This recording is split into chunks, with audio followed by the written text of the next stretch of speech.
everybody. Welcome to the Go Home Wrestling Show. My name is DJ. Alongside with me is my tag team partner. And hopefully he's in a good mood because a lot of people that WWE don't visit. But he's with me and let's see if he's mad. He's got fun episode. People that listen to the podcast later on.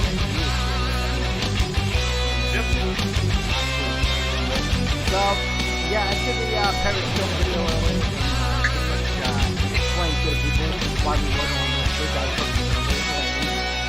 But here we are, we're back, and believe it or not, yesterday marks the 1 year anniversary since we started the show, believe it or not.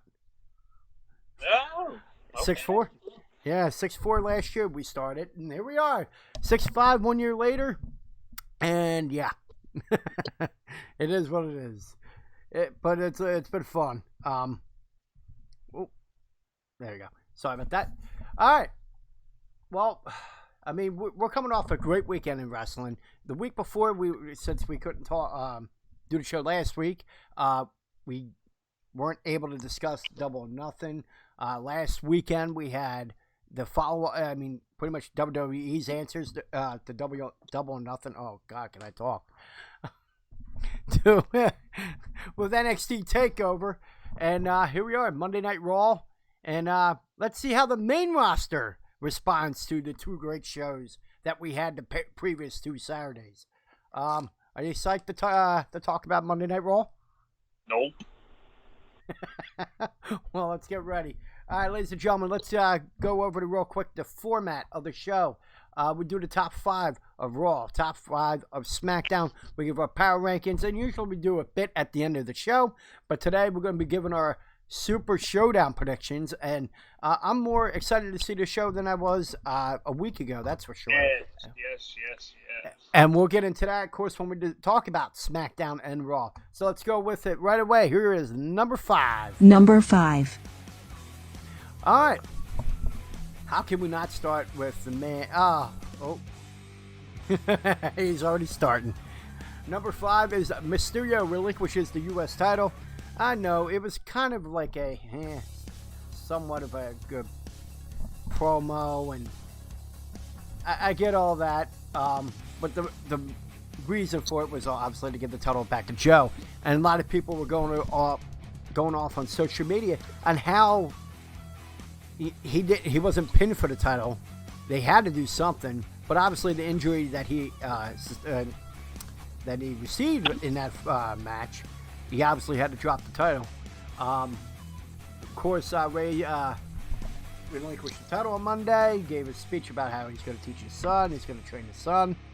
And of course, Samoa Joe interrupted and said Mysterio should not be dropping the title because he never actually beat him, like we just said. His shoulders were not down. Mysterio cut off Joe's insults and said he's a man of his word and that he is there to relinquish the title to the former champion. He laid the title down in the center of the ring, but soon found himself on the receiving end of the Coquina clutch.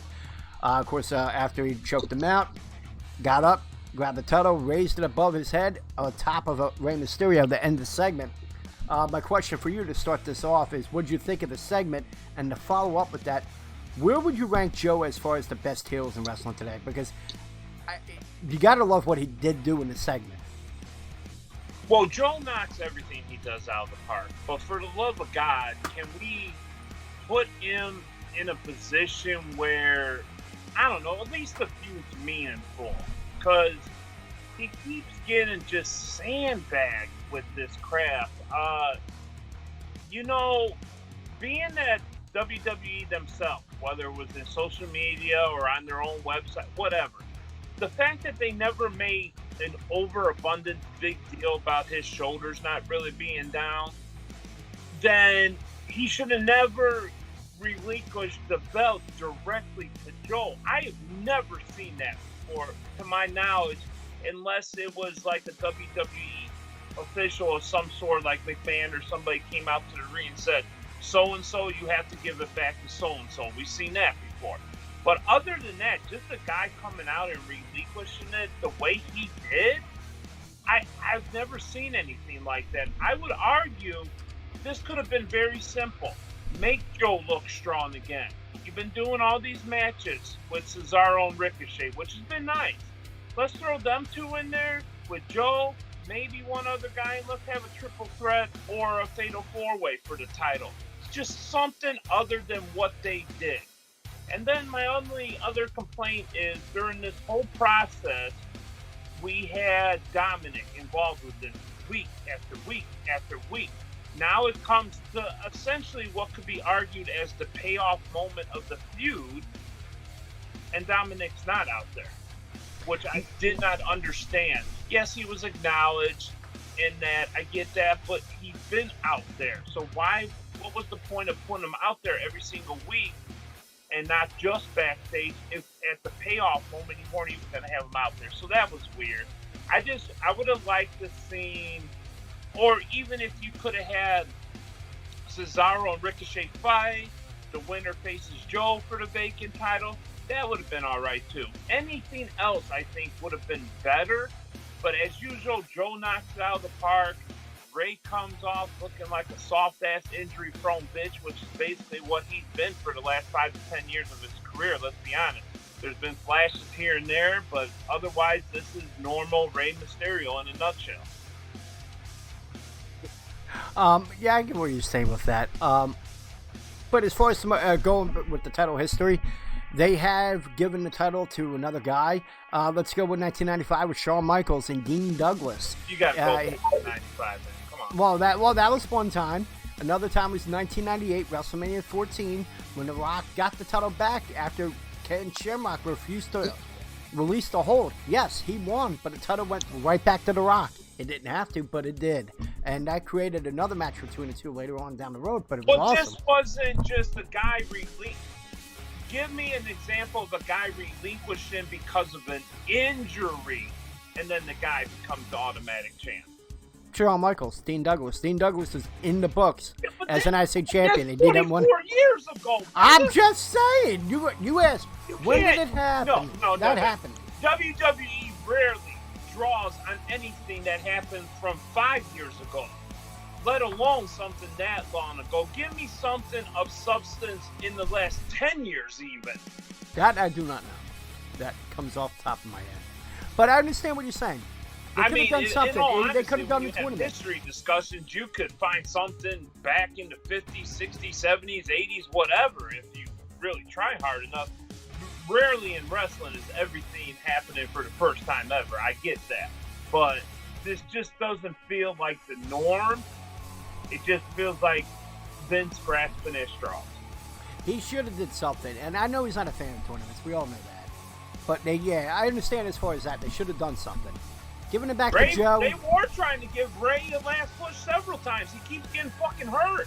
Yep. Well, that's he hurt the thing. his late last year, and now his shoulder now. I mean, he was basically given the title without actually winning it. And I'm telling you right now, if his shoulder was not hurt, he would still be the U.S. champ. He would go on to beat Joe some more, and then he'd go on to beat somebody else after if he wasn't hurt.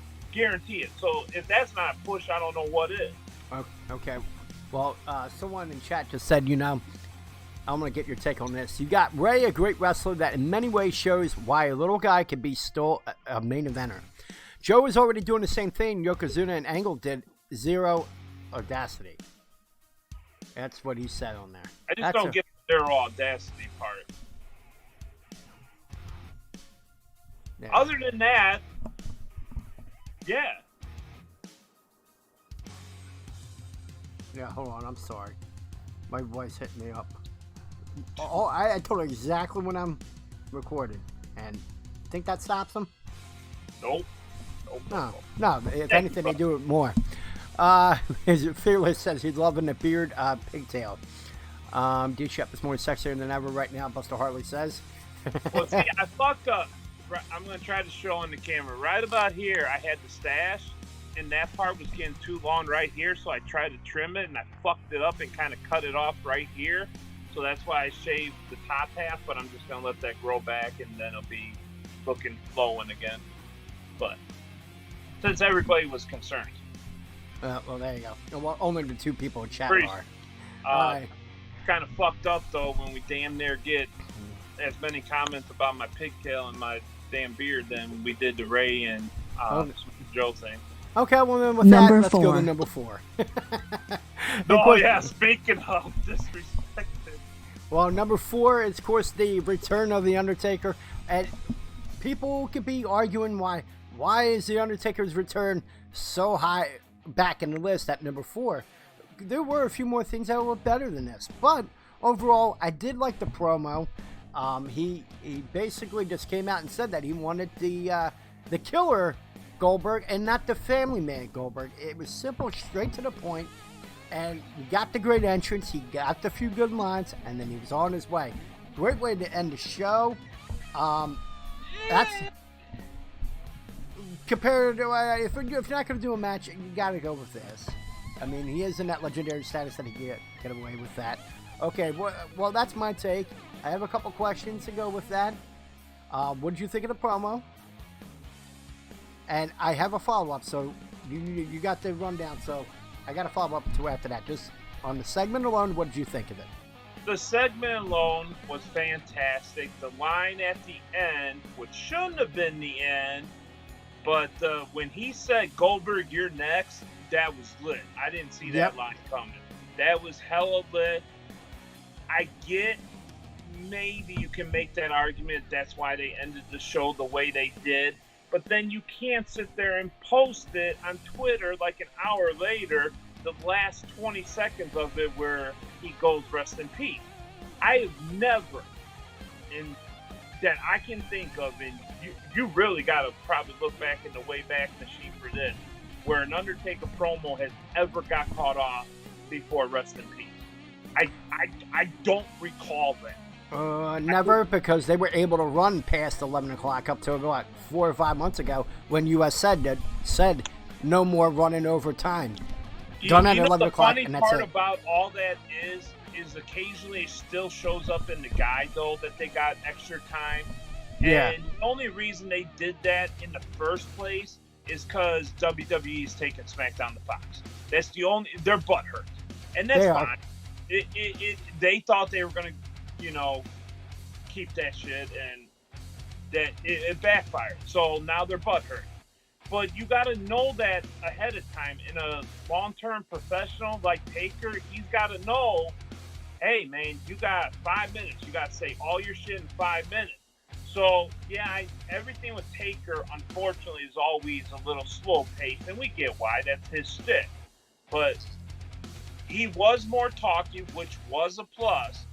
But it was awkward the way it ended. But you can make that argument that it ended in a unique and different way, almost to the point where it does get you a little more excited for the match. So I'm good at the end, but it was just weird. All right, well, we're going to talk about, because we're going to get, obviously, Goldberg's response, and that made the top 5 for SmackDown. But coming off, what you said about the 11:08, and they got pissy. But you know what? If you know that you're ending at 11 and you got a 3-hour show, this is where they're doing a shitty job. How the hell do you run out of time on one of your big guys, your legendary guy, cutting a promo, and you cut him off towards the end? That is horrible production right there. I just want to add What's that? That they realized how messed up this was the next night, and I won't get into the promo, but did you notice how the Goldberg promo at the end, on my clock, it was 7 minutes till the top of the hour. Now, granted, they wanted to do the rundown for the Super Showdown, but at the end of the day, if that's something that gets cut, let's say from the end of Raw, I'm okay with that. But make sure you give me the full Undertaker promo. I didn't need video packages for Triple H and Orton again when they were going to have that face-off anyway. You could have cut that shit. And then if you still had time at the end, if you wanted to do some kind of, rundown of the pay-per-view, then by all means, go ahead. But make sure you get all your shit in first, and then that's the stuff you do if you got the extra time. That's where SmackDown did it right, and Raw did not do it right. Well, obviously they were responsible because there was an uproar that, he was cut off, and people were going, what the fuck? Well, if they did that to get you to go online later to get the remainder, that's a smart move to get people over to there. Because we're going to talk about the 24/7 thing that popped up this morning. That was awesome. Now, with that being said, you know this was just a direct response to what happened with what they did with Goldberg because of what happened here with The Undertaker. It was just bad timing. I mean, as far as TV production was concerned, they did an awful job to make sure this got done in time. With all the garbage they throw in the middle there, they could have cut a little bit of that time so you make sure that The Undertaker, your main guy, that was there for 30 freaking years, you're gonna make was that taken care shit of. wait for the final minute of the final hour. You got to make sure he gets all his words in. Exactly. All right, so we got how we felt about that. Of course, we'll talk about the response with Goldberg later on when we cover SmackDown Live. Let's go to number 3. Number 3. Finally, something somewhat decent. Well, Nikki Cross and Peyton Royce. And now a lot of people are upset about how the tag team champions have been displayed, booked as of late. I mean, really, they have not really have they won a match since they won the tag titles at all? They made that comment last night, or I don't know if it was last night or a week before, and one of the announcers said that they won some match, but I didn't remember it. So, well, you know what? But they did talk about that either last night or the week before. Yeah, and it's the same people that said Hulk Hogan was 302 for 15, 20 years. They tend to fib because you got so much TV on a weekly basis with WWE, you tend to forget things. So I don't recall them ever winning. Anyone that's in chat right now, listen to us live on Twitch, Mixer, or YouTube. Let us know. I mean, because I did miss this. We're crying a lot. I'm gonna get your take on this. I'm sorry. We're gonna bounce back real quick. You know, we're crying a lot about booking and part-timers, but we don't appreciate the moment that those legends creating right now. As a kid, this was a dream match from all of us. My only problem is that this match they didn't push it enough. Well, that's the whole show. They didn't really push it enough. Okay. You have a response to that real quick, and we'll go back to number 3? Basically, the way I feel about that is the way I always feel about it, and that's exactly that same way. Is that, you know, we make a big deal about the part-timers. Yeah, you know, the part-timers I have a little more of a problem with is the younger part-timers. Now, your legend, once you get to that level, man, pop up whenever you want to pop up. If it's once every 3 years, once every 5 years, once a year, whatever, you do you. I'm telling you right now, people have shitted on the rumored Undertaker-Steen match for many of the last 3 years now. I don't care if it's this next WrestleMania or the year after or when they're both in their mid-60s. I am telling you right now, you are not a wrestling fan if you do not mark out when that match finally happens. And I still believe it will happen someday. And, you know, yeah, okay, the Steiner Splash may not look as good as it used to. Undertaker might not jump up and walk across the rope like he used to. He's still doing it, last I checked, though. So, yeah, they're not going to hit the big spots anymore, like the high athleticism type spots. But as far as it goes with spots they need to hit and the power moves and stuff like that, everybody's still going to hit what they hit. It's just sad that we don't appreciate these legends sometimes until after they're gone, as in dead. And yeah, sit there and shit on them that they're still wrestling at their age.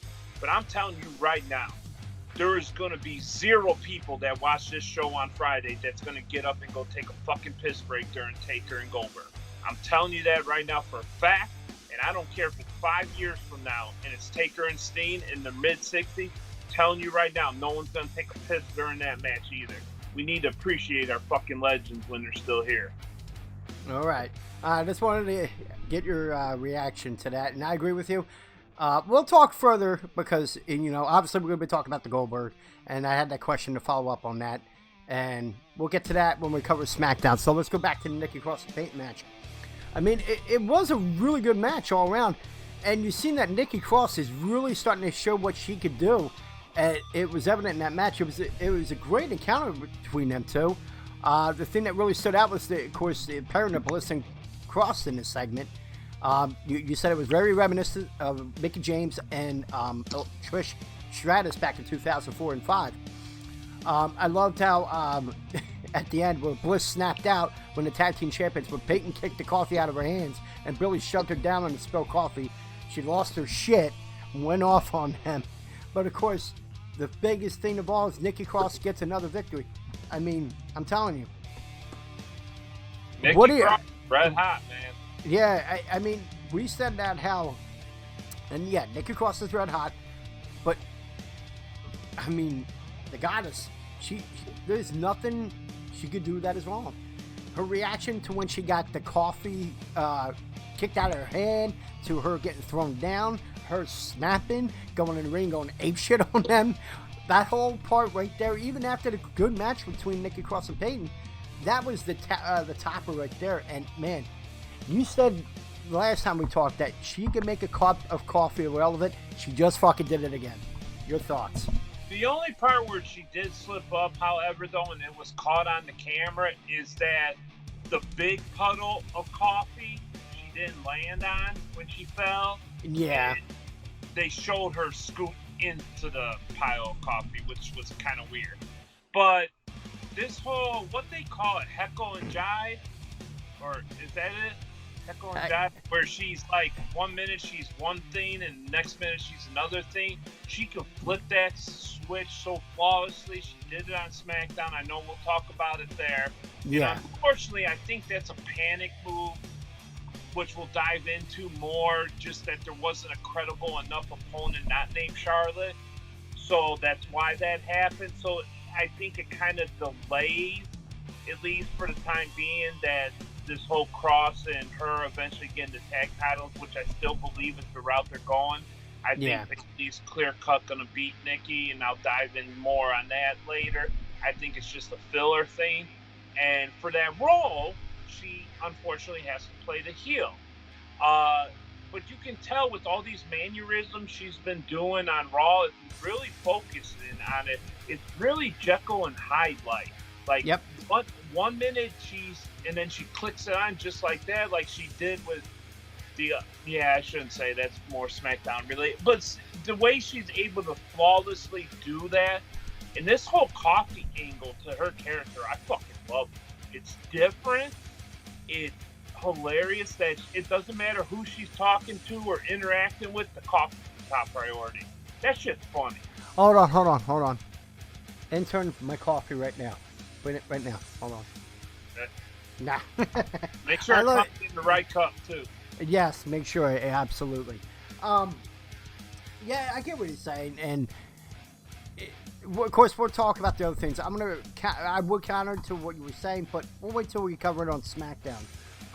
When she's healthy, she's in the top 3 women of the company, no doubt, right behind Charlotte and Becky, in my opinion. She's the next person, but if you go with in-ring ability, you could see the ring rust on SmackDown, which we'll get into, but the stuff she's been doing on Raw has been absolutely fantastic. Yeah. The whole package. Nikki is red hot. The whole package, I agree with you. In-ring ability, I don't. There's top 2 right now, and you might not want to hear it, but that's... No. I didn't mean as top wrestler. I mean just all around package. All around top female after Becky and Charlotte. Number 3, absolutely. I agree with you. As far as in-ring ability, I would say Charlotte Flair and Lacey Evans. That's top 2 right there. And, and then you can get into Becky and everybody else after that. Sure, yeah, I agree with that too. All right. Well, again, it was a great match. Good segment. Can't wait to see what they're going to do. Fearless in chat said he sees that it's going to be a tag title match between Nikki Cross and oh God. Hold on.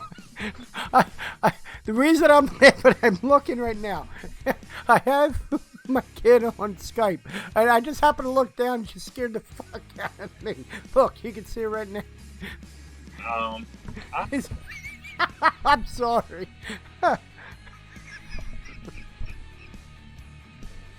I'm sorry. All right, Alexa Bliss. Let me get back to it. Hey, whoa. I gotta go to that comment about Showdown. We're right there with you, buddy. We never said we like the Iconics getting buried every week. It's just Nikki and Alexa are so fucking red hot right now that they could lose or win, to argue your point. So even if they were to lose a singles match, let's say Nikki lost to Peyton last night instead, Nikki would still be red hot, and you could still build towards that tag. So I agree that Iconics should not be getting buried. They're fantastic heels. No, So they are. They are. We never said that we like the way they're being booked. I just No, want we don't. that out We there. don't.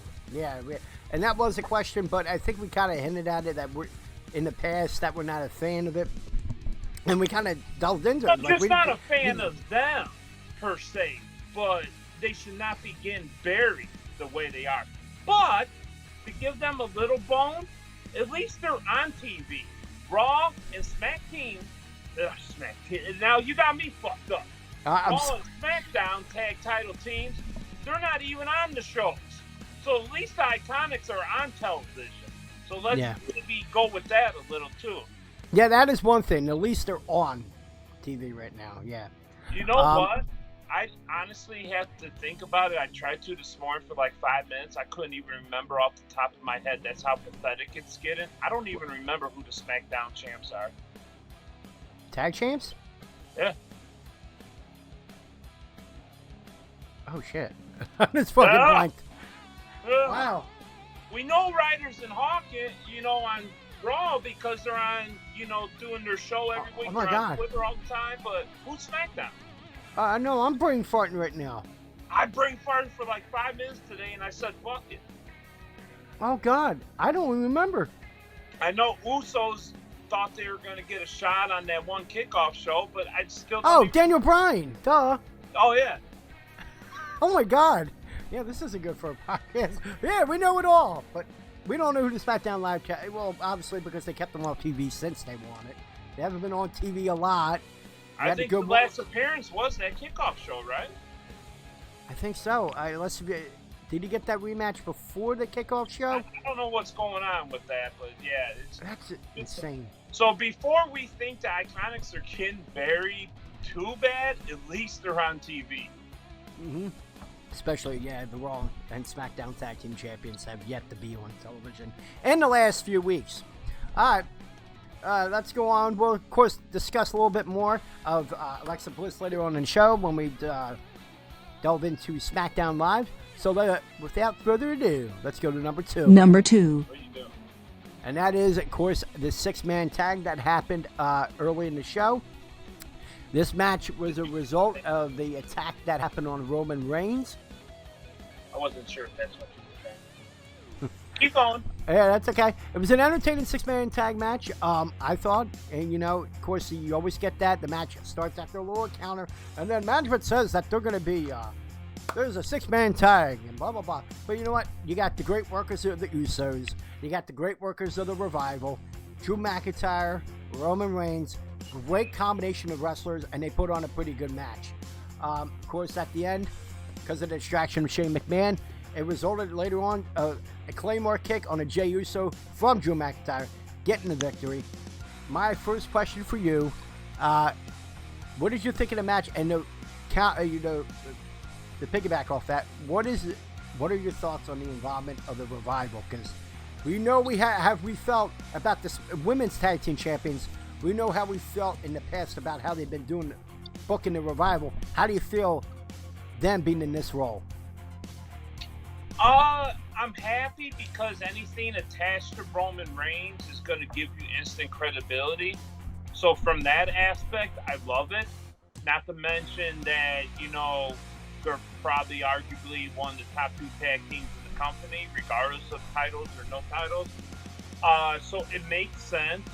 I think it's a little sleight of hand to Elias at the same time because for the life of me going into this, if you told me 6-man tag, I would have just assumed it was going to be Shane, Drew, and Elias against Usos and them. But then I get why Revival was included at the same time, though, because they've been having the beef with Usos, so it made sense. And overall, it was a solid 6-man match. I think everybody got their shots in, and it played off really well. Yep, and I'm with you on that. Again, it's a great 6 people to team up together. I can't wait to see where they go with the whole Revival thing. Drew McIntyre, I don't know. I like it, but I think he should be beyond it at this point. But again, at least he's on the shows. And not only on Raw, but he's also on SmackDown, so that says a lot. It says a lot that you even got the Revival on both shows. So, overall, I mean, I can't wait to see where this goes. After their match at Super Showdown, and after Roman Reigns and Drew McIntyre go against each other at Stomping Grounds, I'd like to see where it goes from there. And hopefully the Revival's not done after this, and then you just don't see him for a while. Hopefully there's something else there. The only thing I want to add here, we got Showdown. Basically, I would agree with most of what he said, except for the fact that it was not a pointless match. At the end of the day, yeah, probably not the best creativity in the world, but I don't know if you call it stupid or pointless, because you have Revival. They've been feuding with Usos for a month now, so you got to kind of stick with that in some form. Yep. And obviously, they're going with the route of Shane not interacting unless Roman's down. So that's where the Drew thing makes sense. Drew's going to be in the corner this Friday. So yeah, probably wasn't, most creative thing. Like I said, I had a different thought on it. I would have had, Elias still with this would have been my top choice, and I would have had Shane getting a little action. You could have still had Shane playing chicken shit with Roman if he was part of the six-man tag and just fought only when the Usos were in there. So you could have still played up on that. Yeah. So at first, I get why it doesn't make creative sense necessarily, but you're still taking three guys who are currently feuding with the three other guys, and even though it might not be our top choice to throw it all together, I can't go with pointless, but as far as meaningful, yeah, it's probably not even a 4 or 5 on a scale of 1 to 10, sure. Well, what they were trying to do... Oh, go ahead. Sorry. I was cutting you off. Go ahead. You're fine. No, that was it. Oh, okay. Sorry. Well, I think what they were trying to do, obviously, was to gain sympathy for Roman Reigns. That's what they were trying to do. That was the number one thing there. And not having Shane involved makes you want to see the match even more, because you want to see the good guy get the hands on the bad guy. In this case, it's Shane McMahon. So getting that moment where you're like, oh, he's going to get him. No, he's not. Because back-to-back nights, you had him spear the shit out of Roman Reigns.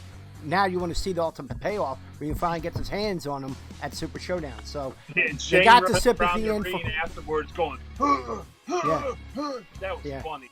It was funny, and I knew what they were trying to do. So pointless, no. It had every point.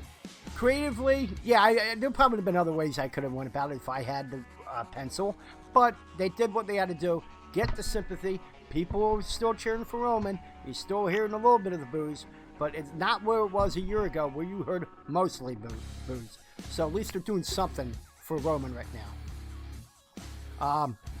So going on to number 1. Here we go. Number one. The number 1 event that happened on Raw Monday night is, of course, the Brock Lesnar attack. We all thought, as it was advertised on social media and on various websites, that WWE said that Brock Lesnar will cash in his Money in the Bank Monday night against possibly the Universal Champion or the WWE Champion. Because just remember, the quote-unquote wild card rule, where 4 people could come on to either show at any given time. So we didn't know if there was going to be a cash-in on just the Universal Champion. But evidently, when it came to SmackDown, they made it a point to point out that when Revival was on there, though, Revival only counts as one person because they're a tag team. Absolutely. Just throw that out there, which, yeah. Wild card is only 4 people, unless you're a tag team or a manager. Or if you're buddy of Shane McMahon, because I don't think that counted. Or if you're any of the crazy people running around after the 24/7 title, you don't count either, because evidently EC3 has been all over the fucking place, Eric Young, etc., etc. We'll get into that, and I think that's a good thing too. It is, but it is. It's funny considering the number attachment to the rule. Mm-hmm. Well, it started off early in that night during Miz TV. Rollins was a guest, and that was, of course, the topic of discussion of when Brock Lesnar was going to cash in that night. At one point, they cut the backstage where Lesnar arrived and teased the cash in, because you had Tunnel A, where he went out there, or Tunnel B, where he would go to the back, and of course, they teased it and went with Tunnel B. Towards the end of the night, Rollins came out to call out Lesnar. Instead, Baron Corbin came out where they exchanged lines of what's going to happen this Friday at Super Showdown. The verbal exchange resulted in an attack that started with Corbin getting a deep six on Rollins, and after that, finally, Lesnar emerges and completely destroys Rollins. He told Heyman at one point of the attack that he would cash in on Friday. Of course, Rollins' back was bleeding in the attack. I don't know if you saw that. That was... I was surprised they went back to that more than once. And after the attack, Rollins was put on a stretcher, taken out of the arena in an ambulance, and was taken to a quote-unquote local facility. Now, I got to ask you this right now. Going from start to finish at the end of that segment, how do you think they did as far as that? Terrible. Really? Why is that? The only reason is they're booking Brock as the most stupid winner of the Money in the Bank contract ever. Well, how? I'll tell you multiple fucking reasons how. Last week, he just found out that he had a full year to cash it in, for one. For two, they put boombox speakers on the briefcase a couple weeks ago. You notice those speakers aren't on it anymore. So he had a t-shirt made which still shows the speakers on the case, which he was wearing on Monday night, but then he didn't have the speakers on the briefcase anymore. Can I correct you right there? No, I'm not done. He forgot the briefcase. That's what he said. He forgot. They already reported that. No.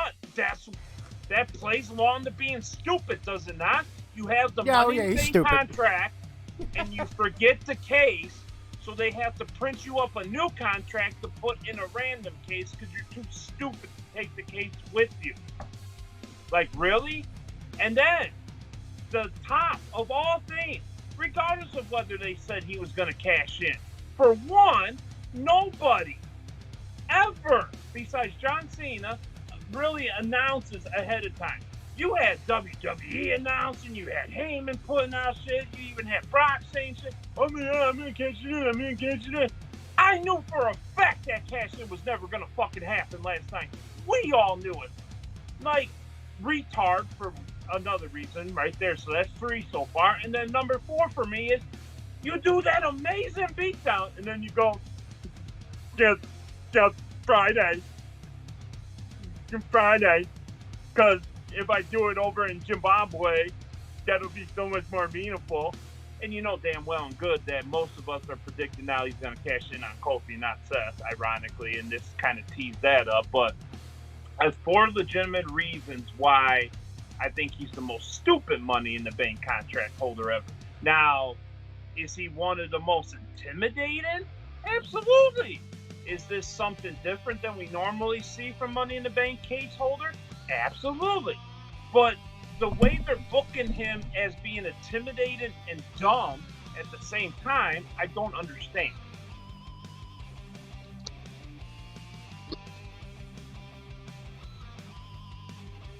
Yeah. Well, you know, because of the dumb reasons. So the tax stuff, yeah, was fine. But what's the point of all that shit if you're not going to cash it in?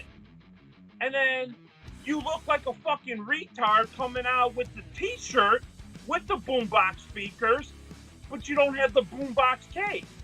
So it's stuff that takes away from it.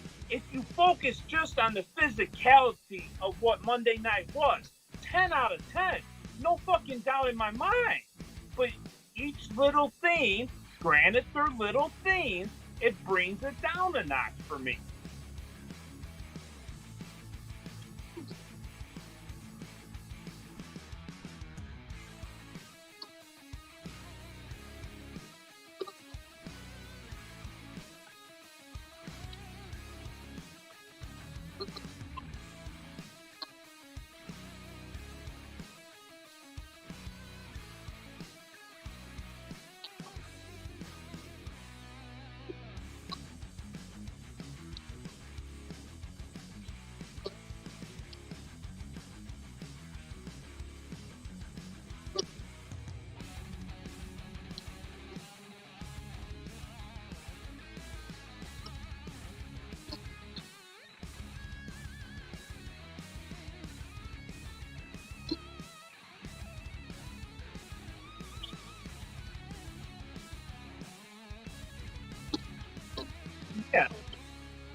Chat saying they can't hear you. I hear.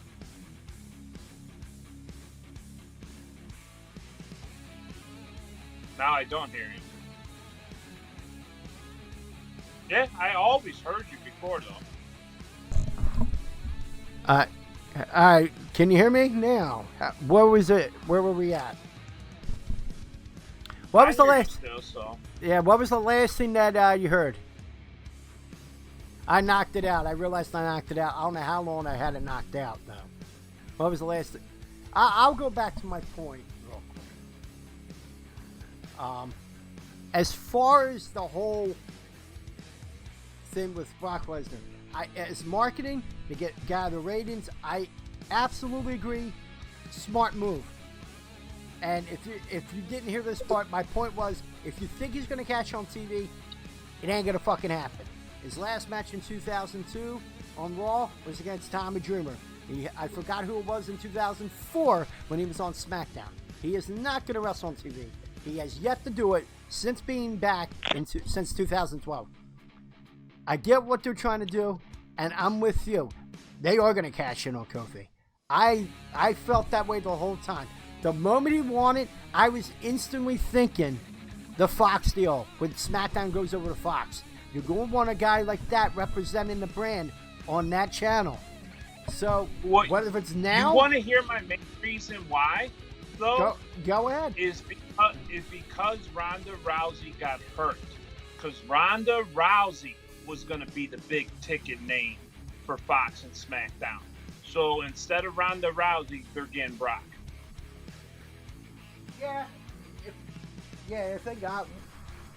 If Ronda would have stuck around, obviously, it would have been her. But they're going with Brock Lesnar. But you also had a guy named Matt Riddle that they're talking about possibly moving up quicker because of that. Okay, I'm glad you brought that little fucking weasel. I gotta throw something out here right now about Matt Riddle. Matt Riddle is a fucking joke. He is pure, hot, fucking garbage. The only future Matt Riddle has is when his dumb, non-boot wearing ass hurts his ankle and tears an Achilles tendon like Rusev did, then you're not going to see him for a while. And then he's going to come back and he's going to go, Brock Lesnar, bro, I fought a couple meaningless MMA fights that I was like a 500 win percentage, but I think I can kick your ass. Fuck you, Matt Riddle, piece of trash. Okay, well, that's how he feels about it. Overall, it's fine. Overall, I like the segment with Brock brutalizing the hell out of Rollins because, again, it made people want to watch Super Showdown. If it was an Undertaker promo, if it wasn't the Goldberg, which we're going to be talking about in a few minutes, this did it for me too. This did it. Because I want to see, is it him? Or are they going to do it now? Is he going to carry that title going into October? Is that going to set people off? Or is he going to try to cash in and somehow, some way, Kofi wins?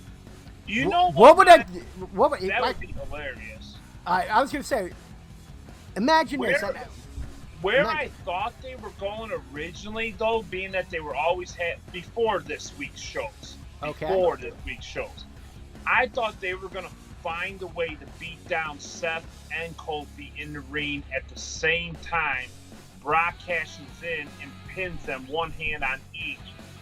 It just seemed like everything was building between the three of them, not just anybody in particular standing out until this week. Then they made it so much of a point with Rollins that everybody thinks we're going the other way now. So I thought if I was booking it just to get that massive heat like no fucking tomorrow, my original thought was pin them both at the same time, win both titles.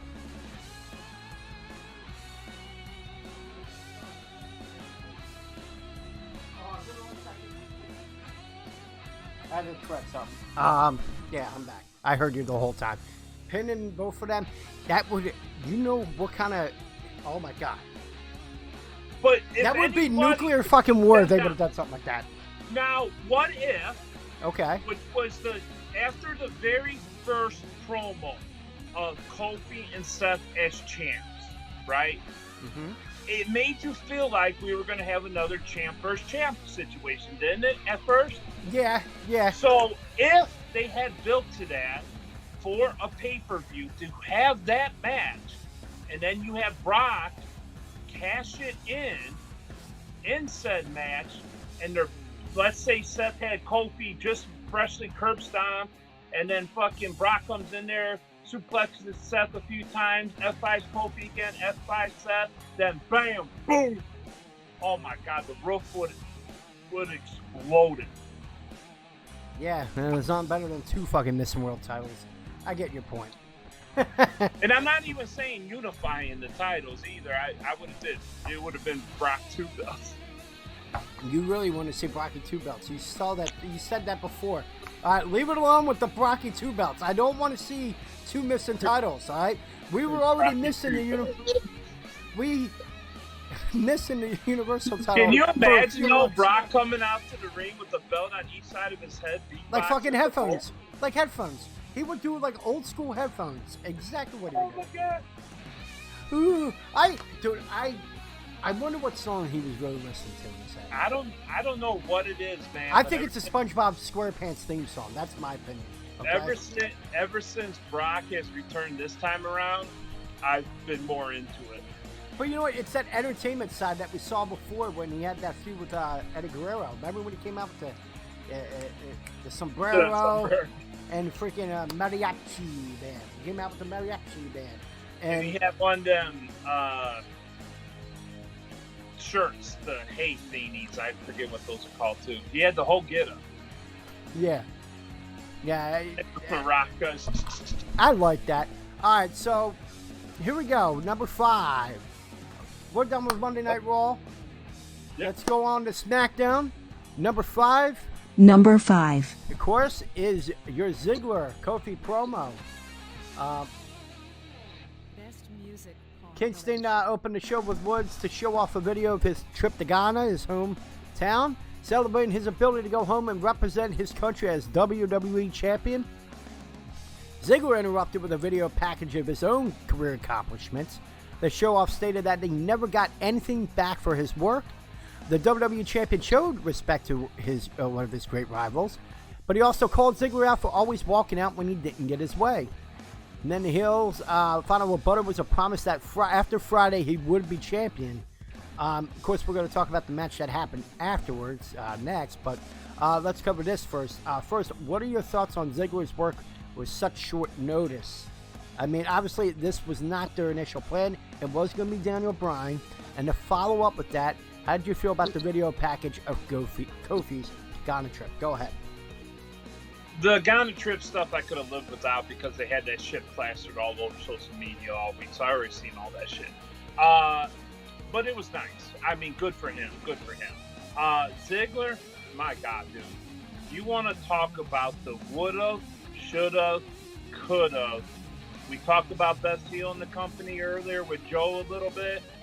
Man, if Ziggler, whether it was his own insecurities or WWE's lack of pushing him, whatever the case may be, this man Ziggler should have been and still be the best heel in the company next to a guy like Miz or, like you said earlier, Samoa Joe. Ziggler can knock anything he's given out of the park, always has been able to. And you hear some years it's, he blames WWE. Some years it's clear as day that it's Ziggler and his poor attitude. I was a little surprised they took the semi-shot at Ziggler with showing that U.S. dropping the title promo. That was unexpected, but I get why they did it. It was nice. This whole situation was amazing, and Ziggler is fantastic in whatever role you put him in. I mean, for Christ's sake, he pulled off being one of 5 male cheerleaders, for fuck's sake. Like, seriously, whatever you give this man to do, it's success. It's gold. Yeah. I'm reading the comments and chatting, and I'll respond because it kind of goes back to your point and his. I don't like Ziggler. He was never, in my opinion, a top guy or heel. But you know what? I get it because of his size. But as far as the work ethic that this guy has, I mean, this guy's a worker. And to come in the way he did, and people already talking about him, and how long he's only been back for 2 weeks. That says everything about the guy. I'm reading Twitter, and I'm sure you are too, Showdown in chat. I do have a little joke. I got a joke. Oh, go ahead, and I'll go back to my point. Go ahead. Ziggler was fucking Bellas before fucking Bellas was cool. Right. That came out of left field. But no, my point is, Ziggler is a great worker. I changed my opinion about Ziggler because remember last year I was not a fan of him, and then that whole feud with Seth Rollins for the IC title throughout the summer really changed my opinion about him. And then I looked back into a lot of things he did during that time where I just didn't think he was a good worker. And you know what? I was like, you know what? I had some hatred towards a guy that had never given him a chance. And I really see what the guy was able to do. Only if they would have let him have more creative freedom a little bit, I think he would have done much better. And that's the problem with a lot of guys they have on the roster, is that little problem, is that they don't let them have at least a little bit more of creative freedom. Give them the bullet points of what you want said and let them go out there and do their thing. Because I'm telling you right now, you would have a lot more over fucking and I wrestlers. want to speak a little bit to what Showdown said with never, in my opinion, being a top guy or top heel. I get why some people would say that. If this man was given the chance to do what he's done the last couple of weeks on a consistent basis, and they didn't take him off TV for a month or 2 or 6 months at a time, he would be a top guy. But the fact is, they always push him aside, which some of that could be Ziggler's own fault, granted, I'll admit that. But, man, if they put that man on TV every day, I would even go so far to say that he'd be a better heel than even The Miz. Is because Ziggler just has that next level. He's able to put that emotion out there even better than someone like The Miz when Miz was doing all his heel promos.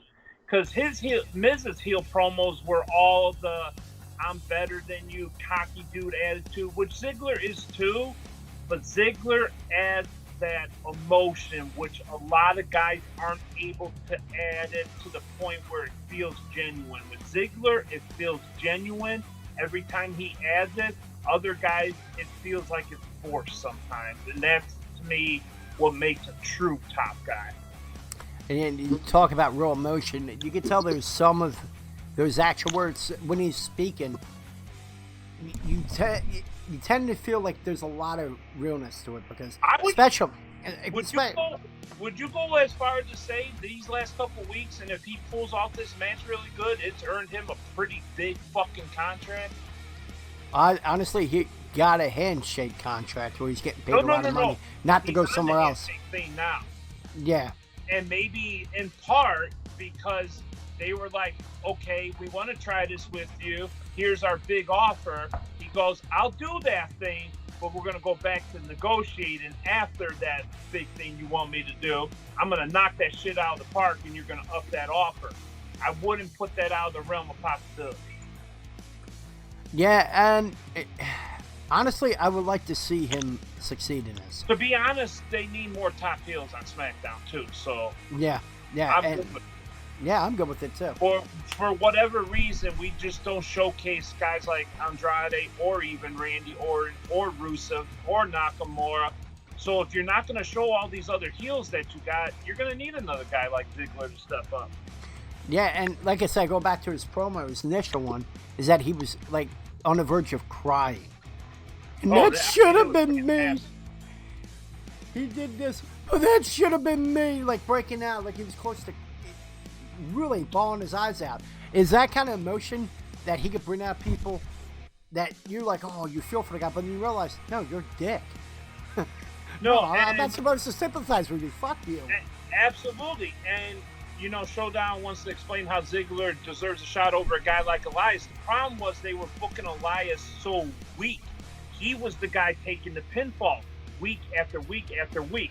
And let's just say, for instance, right here, Elias won the 24/7 title, practically lost it right away back to R-Truth. But that's going to be the guy you put in the title feud? I don't fucking think so. Now, I agree I want to see Elias in that spot, but you got to have Elias coming off a nice strong run before you put him in that spot. And that's no fault to Elias, because the guy telling to, God damn, can we get him in a 15-minute singles match for once? I mean, that would be fucking beautiful, because he does have wrestling capabilities, but you can't have a guy like him losing all the time and then get a title match when you got a guy like Drew McIntyre who wins almost every match and he can't get a title shot. So as much as you may want to say Elias should get a shot over a guy like Ziggler, what about a guy like Drew who still hasn't got a title shot? So let's, cool that. And I got this. Hold on. As far as, you said, like with Elias. Elias is a special type of character. We see what the guy could do week after week after week. Even though since he's been on SmackDown, hasn't done as much. But he goes out there, sings a song, shits on the city, gets the people to boo. It's going to take a special type of character to go up against him. Roman Reigns, could be that guy. They had that match, but it was a little weird. It was a little quick. But I liked what they did in that pay-per-view. You didn't get the 20-minute match, but you got a nice entertainment segment and a short match to follow through. I just want to mix in that 20-minute match every now and then with the guy. Yeah. I mean, his shtick is the Cena and dissing. That's fine. But at some point, man, show the guys something. We were calling for Elias Love 3-4 months ago, remember? We were like, damn, where's the good spot at Mania? And then here it is, just a fucking Cena and interrupted thing. Like, fuck that shit. I know. And you need a special... It should have been him! It should have been him. But overall, Ziggler, to go with your question and why he deserves it, look how quick this guy is getting people on wrestling Twitter talking. And it's not really so much in a negative way if you really look at it. This guy in 2 weeks is getting everyone talking about that title match. Not many people talking about the match between Baron Corbin and Seth Rollins, which I'm a fan of that one too, because I'm the big fan of Baron Corbin. He's a great heel. This one, in 2 weeks, got a lot more people talking. If it isn't Brock Lesnar, and if it isn't Goldberg and Undertaker, this is the thing they're talking about the most. And it only took 2 fucking weeks. And that says everything about Ziggler and how good Kofi Kingston has been since becoming champion. That's all I got to say about that. And not to mention, also, I just want to throw it out there, we got to get Elias a mid-card title like the IC or US title before we start talking about world titles. With a guy like him. With a guy like Drew or a guy like Ziggler, you can skip over that. You can go straight to the world title at any point. Same with a guy like The Miz. You don't need that mid-card title. But a guy like Elias, which is a glorified mid-card guy right now, he needs that mid-card title or a strong singles run before you can start talking about world titles. Absolutely. Totally agree.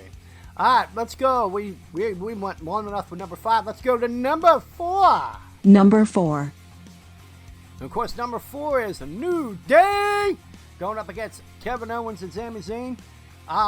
2 guys that you won't be seeing at Super Showdown for other reasons, but here they are going up against New Day in the tag team match, which I thought was fairly entertaining.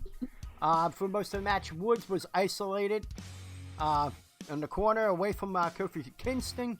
Eventually, Woods was able to get the hot tag to the WWE champion.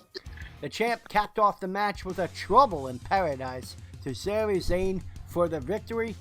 It wasn't a lot to it. It was just, again, it was a tag team match that was scheduled that came out of that promo between Kofi and Ziggler. Of course, I did forget to add the Ziggler run-in afterwards where he attacked Kofi. Getting the heat right there at the very end of that segment. So real quick, basic question. What did you think of the match? You had to do something, unfortunately. I want to say unfortunately with Owens and Sami Zayn because they've been so red hot that it's a funny position if you're WWE to be in because these guys aren't going overseas for their own personal reasons, which is fine. But they've been so red hot, you still had to find something for them to do. You had to get them on your television somehow. So I get why they were in this position, and it made sense because you've had Owens and the New Day issues. Sammy's even interacted a little bit with this storyline. So it made sense from a matchup standpoint. But for the most part, this was a throwaway tag match to get the New Day over and then to get Kofi attacked after the match. So I understand it from every point. And I just want to throw a little side thing since, you know, we're blowing up Ziggler anyway. I would almost make an argument that Ziggler's super kicks are 10 times better than Shawn Michaels' super kicks ever were. I just want to throw that out there. Yeah, Shawn Michaels had the wind up, the pound, and then the dunk, dunk, and then boom. But man, Ziggler just seems like he can snap them like Randy Orton with the RKO out of nowhere. It just seems like Ziggler can kick his leg up at any point and pow. I do the attack. Like, you knew the attack was coming, but as fast as it came, and I don't know if this was part of the good work by the camera guy or not, it just seemed like it came out of nowhere, and it looked like it somewhat connected even. It was a good ending to that match, but like I said, for the most part, this was a throwaway match, but you had to throw your red hat guys out there, even though they weren't making the trip overseas, so you had to find something, and this match made sense, so overall, good things. Yeah, it's ridiculous, and of course I don't want to get into that because we went off. Remember the last time, and I don't think it was the yeah, it was the Crown Jewel. It was Cena and Bryan last time. Well, Crown Jewel, yeah, we discussed it, and we did go a long forum of how we didn't agree with it. I even tweeted out yesterday. It's like, you want to call it a WrestleMania level event, but last time I checked, women main evented WrestleMania. Are they going to be able to go over there and do it? Of course, we did find out this morning that you got Natalya and Renee Young, along with Alexa Bliss, all three going over there. So, yeah, baby steps, but I know not everyone's like this country. I understand, but I can understand why some people are against this event.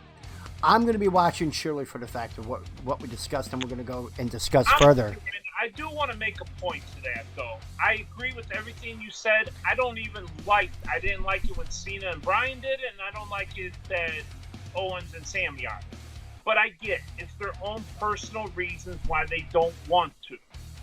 But when people go onto Twitter, which I've seen a lot during Raw and a lot during SmackDown, and they simply state that they're not going to watch this pay-per-view because the women aren't on it, that what the fuck is WWE thinking?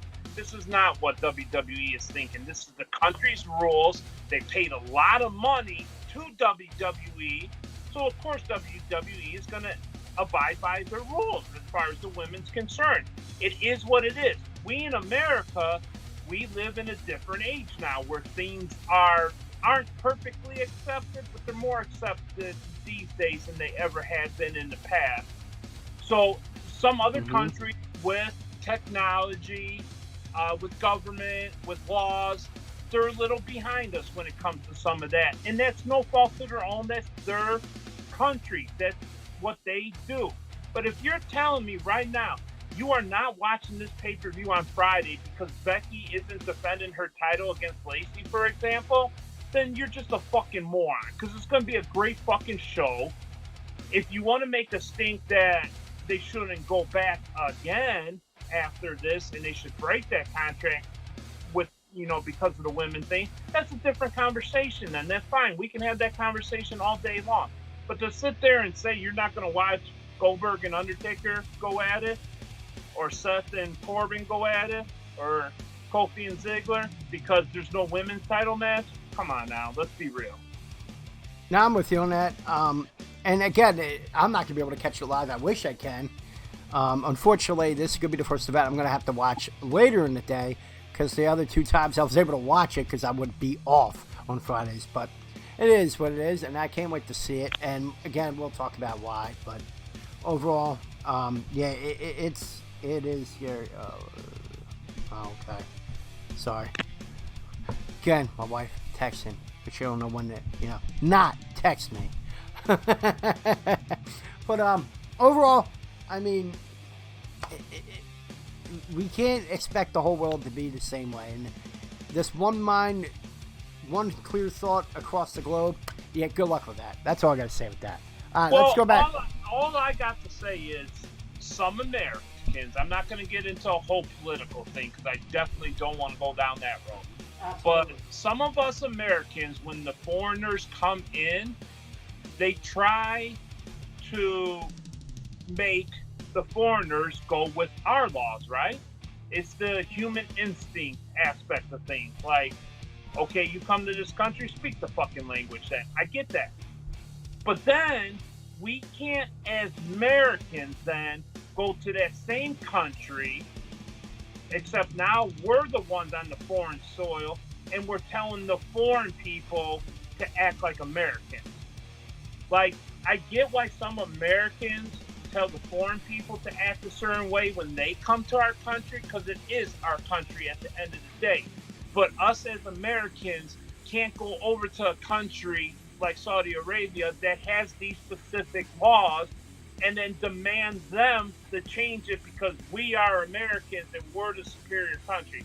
I just don't like that common attitude. I'm not saying anybody in this chat's like that or me or EJ's like that. But we can't, as Americans, tell other people how to act in the U.S., but then go over to a country like Saudi Arabia, UK, or whatever, and once we get there, then we still tell them how to act. That's not cool. You gotta have respect. I know. And whether you agree with it or not, it is what it is. Again, I didn't want to get into that because that would go into like another hour discussion, not wrestling related. That's something we could talk about for days. It's just when it comes to the women thing, it's their laws, and at the end of the day, you got to respect their laws. Yeah. They're their laws. One day, you may not agree with them. Just like hell, how many people don't want Donald Trump right now? We can go down that argument. But, at the end of the day, he still is our fucking president, and we got to respect him. Yeah. Regardless of how we feel about him. Yeah. And, I mean, you can hate him or love him. It's up to you. Everyone can have an opinion, basically. But overall, at the end of the day, it's baby steps. I can't wait to see what they're going to do with the girls that are going over there. And if this is the first step, that's awesome, because us as fans... We're getting Renee on commentary naturally, and I'm willing to bet Natalia and Alexa Bliss will probably be like backstage interviews or maybe even some kind of backstage segment. But I wouldn't imagine nothing in to even be a part of the show would be a huge step. Now, what would be awesome is if you have Natalia and her go into a match. I'm pretty sure, wasn't there Renee commentating that Crown Jewel also? I can't remember off the top of my head. Could be I'm that. I'm pretty sure she was. She was full-time at that point. Cool as hell. Yeah. But I think the more they do it, and eventually more and more women will get added with each Saudi show, so it's a step. It's a baby step. But, we can't tell them how fast to go. Hell, look how long we all been sitting back waiting for marijuana laws to change. I mean, it's a slow step for every state, man. Yeah, we're not all Colorado on that one. All right. Well, let's go right into back to the list. Of course, we like the tag team match. It was entertaining, and New Day doing their thing. Owen Zane doing their thing. You had four good workers, and they put on a good tag team match. That was number 4. Let's go to number 3. Number 3. And that is Goldberg coming out to counter the short promo from The Undertaker the night before. Of course, he got the classic entrance when he comes out with his personal security, which was awesome. Very, very reminiscent of the late 90s, early 2000s Goldberg. I love that part. Comes out. Coming out. That does look kind of like that. At the end of the show, no, it's okay. At the end of the show, Goldberg came out to counter The Undertaker's remarks the night before. Goldberg told The Undertaker he won't be facing the Family Man that he thought, but he will be facing the Goldberg of the past, the ass kicker. And then, out of nowhere, lights goes out for about a few seconds, and then boom, it comes back. And who's staring at Goldberg? The Undertaker. And then you get that turnaround. You get that classic stare down between Goldberg and The Undertaker. And that fucking moment right there is what sold the match to me. That's what sold the pay-per-view to me mostly. If it wasn't anything else, that did it right there. Now, of course, lights go off and then he disappears, and that's the end of the segment. I'll give you my point real quick. You're fine. about this about the match or the segment. It was really entertaining, and it didn't have a lot. Didn't have to be said. The stare down alone. Again, Showdown said it. You see something that we thought we'd never see, and here we are in 2019, and we're gonna finally see it. It could be an 8-minute match where they hit the classics on both sides, and Undertaker comes out on top. You get the classic entrances from both guys. Before that, if you get a 20-minute match where you get, or a 20-minute segment where you get their entrances, introduction, hitting the classics, make sure you get the spear, blah blah blah. If they're in and out in 15 minutes, you tell me you won't be entertained? You're gonna tell me there's no nostalgia there? Come on. Going back to he said, you're an asshole if you don't think this will be entertaining. You're not gonna get the match Undertaker had with Shawn Michaels, but you will get something, and it will be entertaining. Your thoughts? I'm sorry on the segment. I got Jay and Silent Bob kind of thoughts on this right here. Ooh, okay. My thought process, if any of you've all ever seen Jay and Silent Bob, there's a big stick where they make a movie, Jay and Silent Bob are pissed off, and they go hunt down everybody and beat their ass, essentially. So this is my thought. If you don't like this situation, all you got to do, I'm going to put my Twitter right here in the chat right now. There's my fucking Twitter. You DM me your fucking address, and I'm taking a Jay and Silent Bob road trip, and I'm driving to your fucking house and punching you in the fucking mouth, because this is fucking ridiculous. If you don't like this shit, get the fuck out. Kappa, don't leave the stream, because we need viewers. We're kind of a small podcast right now, so, hence, hit that sub button. But, okay, bye, baby. Hope you feel better. So, at the end of the day, Goldberg knocked it out of the park. For a short promo, yeah, he did. Like, for a Goldberg promo? This Yeah. wasn't Family Man, so that's kind of cheesy that they're going that route at first, but it really wasn't the Family Man. This was Goldberg, and he knocked it out of the park. The little stare down disappearance was great. We're going to mark out for a 5-minute entrance match with maybe 5 minutes of action. Yeah, sure. It's 10 minutes of fun on Friday. If you don't like it, don't fucking watch it. Oh, I'm going to. And I'm going to get all psyched up. I'm going to go, like Gilbert. Well, They can't afford that pyro on SmackDown, by the way. They won't do that shit on pay-per-views or Raw. Actually, Showdown, they will be doing it. They will be doing that Saudi Arabia because they did it for the other shows. Dude, can you imagine if they did the pyro in Saudi Arabia? Everybody be running like, bombs away! Oh, no. And speaking of that Twitter, let me put that back in there. Send all your hate to this man right here because he's a dick. Yeah, you gotta update that on the graphic too, because I changed the actual tag of the Twitter to what I put in the chat. There you go. I'll just put it back in there just so. Send all of your hate mail to dshep at twitter.com/Mr_dshep. Okay. Basically, at the end of the day, if you're not a fan of this situation, you've been watching wrestling for 10 years or less. Yeah. And again, and there's nothing wrong with that. If you're not familiar with these guys on that level, it is what it is. But don't try to ruin it for us old people that enjoy the living fuck out of this. I'm not ashamed. Last year when Shawn Michaels returned, for example, I'm almost 40 years old. I was seen as sexy boy, and I was hyped as fuck. So suck my cock if you don't like it. Well, here's my one question. No, I'm not. But my question for you: what year? I know it's 2019. What year do you think would have been the last year where you would have really got close to the level of a Shawn Michaels Undertaker match between Goldberg and Undertaker? What year would you think that would have been? Well, Goldberg had the limo thing and health problems after 03, I want to say it was. Yeah. So I would have said you would have had to squeeze that in sometime between 2001 and 2003. I thought so too. I thought the American, or even now, I think the thing that always did hurt Goldberg is that he didn't come right away like Booker T and the other guys did. I think to all those WCW guys that had them TNT contracts, and they just weren't going to jump right away. And I can't blame them.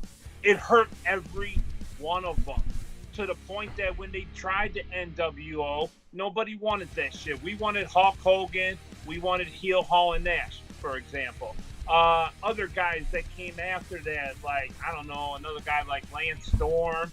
You know, it's just everybody that took and wrote out that contract just didn't have the same impact like guys like Booker T and the Radicals them first couple years did when they all came over right away.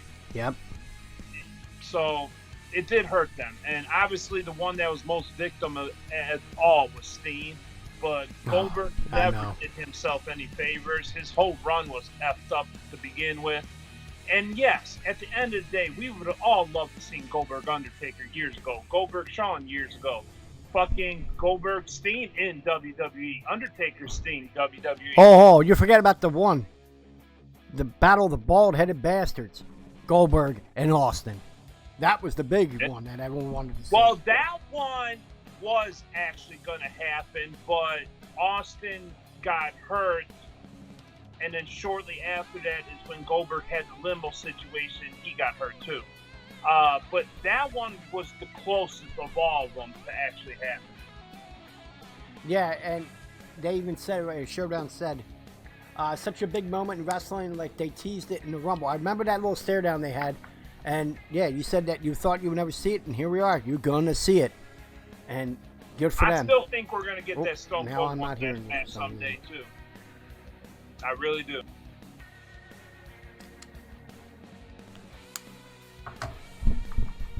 Go ahead. You can talk. Go ahead. I just may not hear you right away.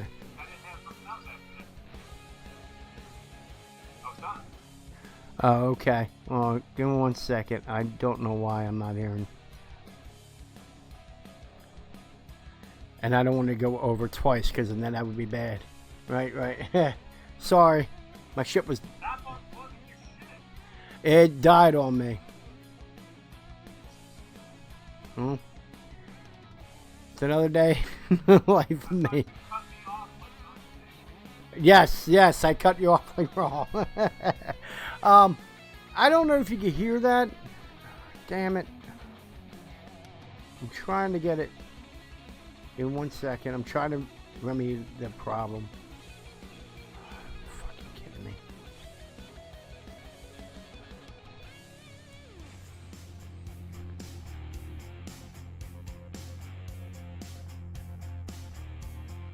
Connect, you prick.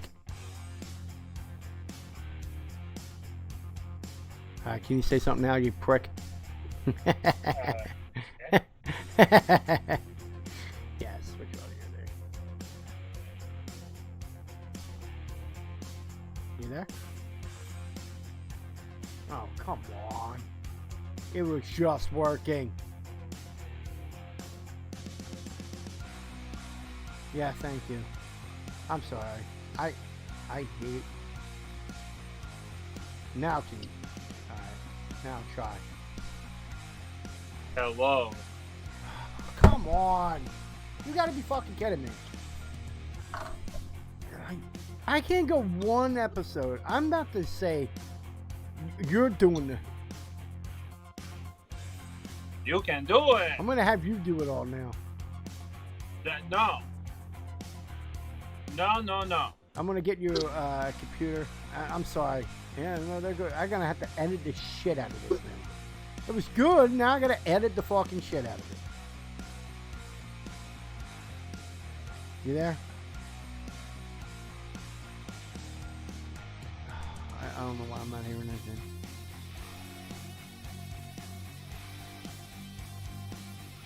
Here in 1 second, folks. We're on a roll too. Fuck. Right.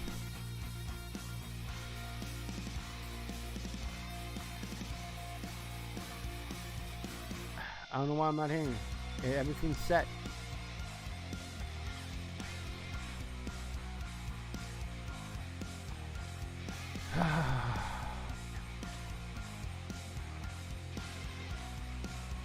You there? Yes. Yeah, that's my good.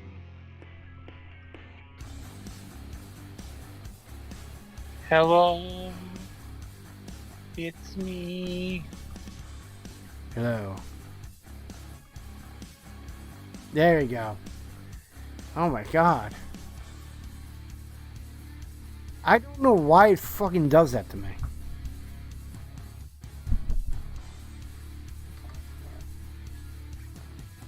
Yeah, I know. No, it was running fine until then. Oh, don't tell me you just switched again. Oh, Jesus. It just switched again. Why is it doing that? Oh my god. And my other headset is like beyond fucked.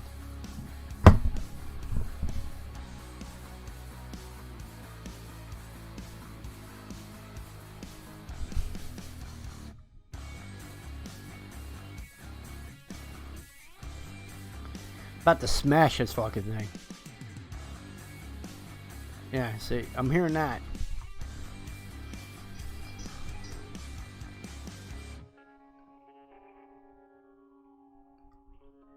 While EJ gets his shit situated, I got your all back. Okay? I got you back. Mm. I got you back. Here we go. Yeah, it's looking like it ain't gonna happen.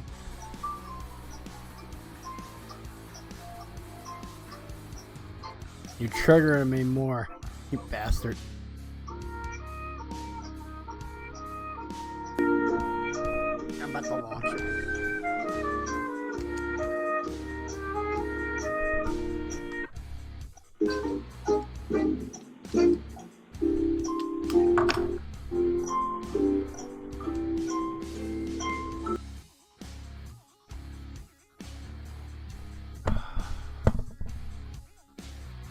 No, I don't know why I can't hear.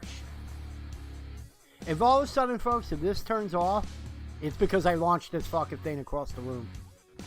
Because I can't take it anymore. Why is it every fucking episode there's always something?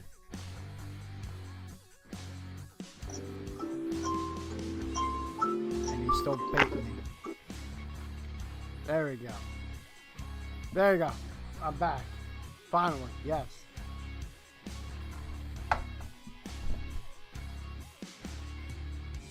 I quit. I'm sorry. No. We're good. I'm sorry, folks. That fuck baiting me there.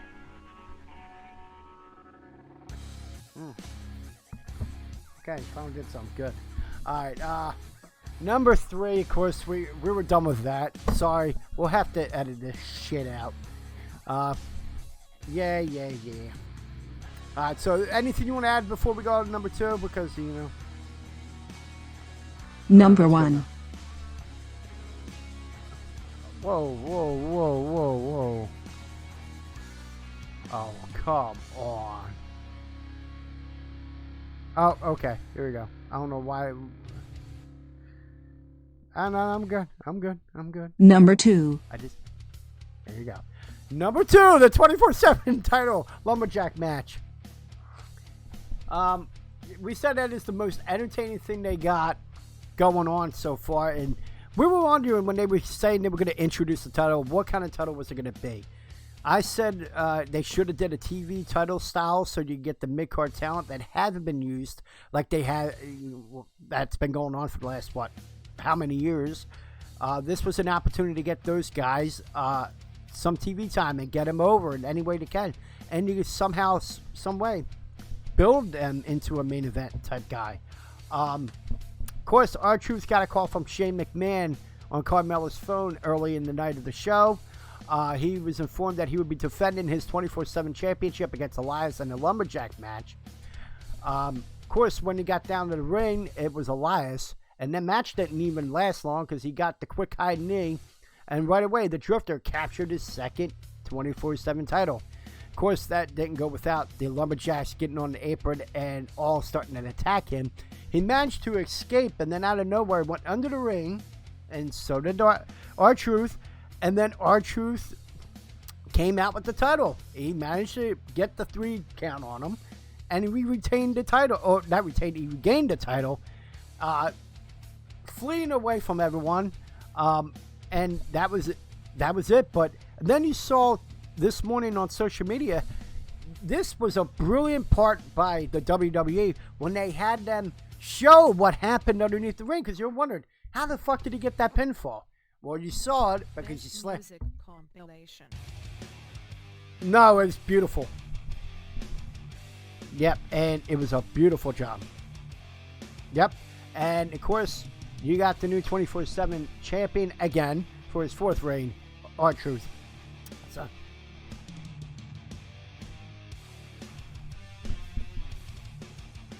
Oh, yeah. Way to throw that back. I got 2 questions for you. First, 2 questions for you. First, what did you think of the whole segment, the match and all? And 2, the follow-up to that. After a month since the title has been introduced, at this point, what would you like to see from this title or the holder or anyone, a future holder? What thing would you want to see?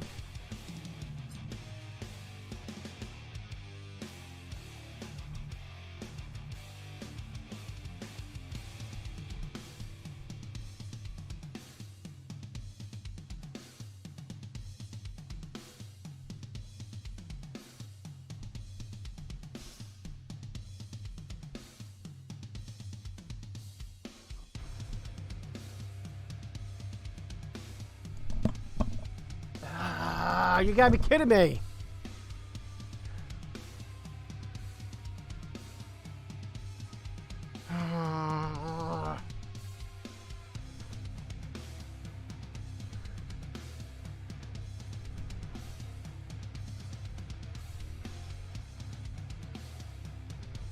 I'd say something now.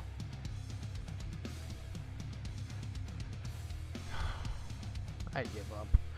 I really fucking do. There you go. Try now. Hello. There we go. Go ahead now. I'm sorry. Just ain't gonna be no fucking podcast this week. This ain't no wrestling classic shit going on. This is just R-Truth being entertaining. And I would say he's probably the most entertaining guy since a guy like Santino. He's straight comedy. He's great. But he can also wrestle when need be. And at the end of the day, that's what you want from this. And I got an entertaining way I'm going to take all this at this point. Since it seems like every time R-Truth loses the title, he gets it right back. So why not have a race? Who's going to beat Ric Flair's record first, R-Truth or Charlotte? And I'm telling you right now, R-Truth's kind of slipped here and there and called it the European title. I'm sure everybody's picked up on that.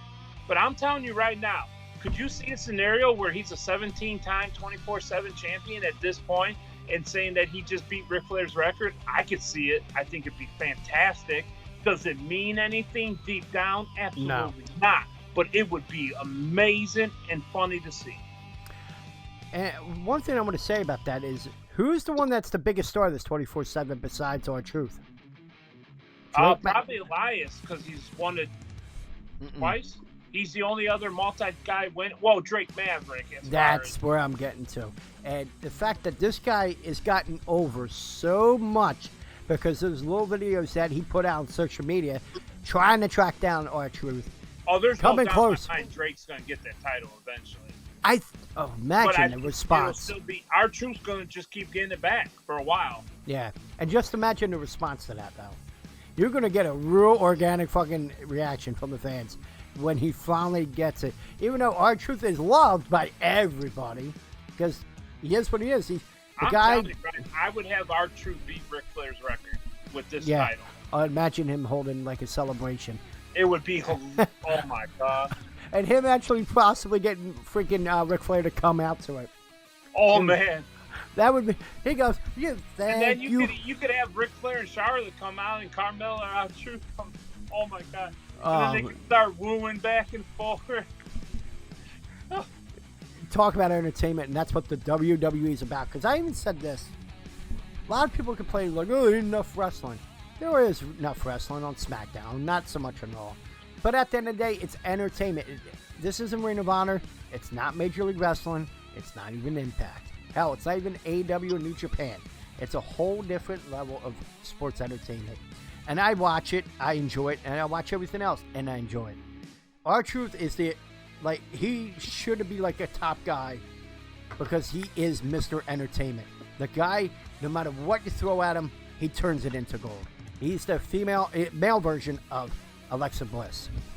When they first paired up Carmella and R-Truth, I thought it was one of the most dumb sounding things possible. Because at the time, Carmella was still a heel. Yeah. And it just got so over that they had to naturally make her a face. And to my pleasant surprise, she actually, over time, not at first, but over time, she completely won over the crowd as a face. And I thought she was so above and beyond a heel that she was going to never have a good run as a face. Kind of like The Miz, how people feel about Miz's face runs. Kind of like that same thing. I changed my opinion about that. But what gets underrated more than anything is that it was after Carmella that it just gave R-Truth that little something extra. Yes, he was still doing the usual, I'll say one thing, even though everybody knows I mean another word. He's been doing that for years. So that shit was still funny. And the whole coming out for ladder matches in years past when he wasn't even in the match. And I remember when he did that segment with Corbin that one time, that was fucking Truth, you're not even in the match. So he's been funny for years. But to have that extra element, it's one thing to see Truth running around away from all these 20 different wrestlers. But there's just something more funny about it when Carmella jumps on his back and just rides him as he's running away. It adds something else to this whole run. And I'm telling you right now, I don't think this 24/7 run, whatever you want to call it, would be as entertaining if it would not be for Carmella. She's made it, and Truth's done, his part, yes.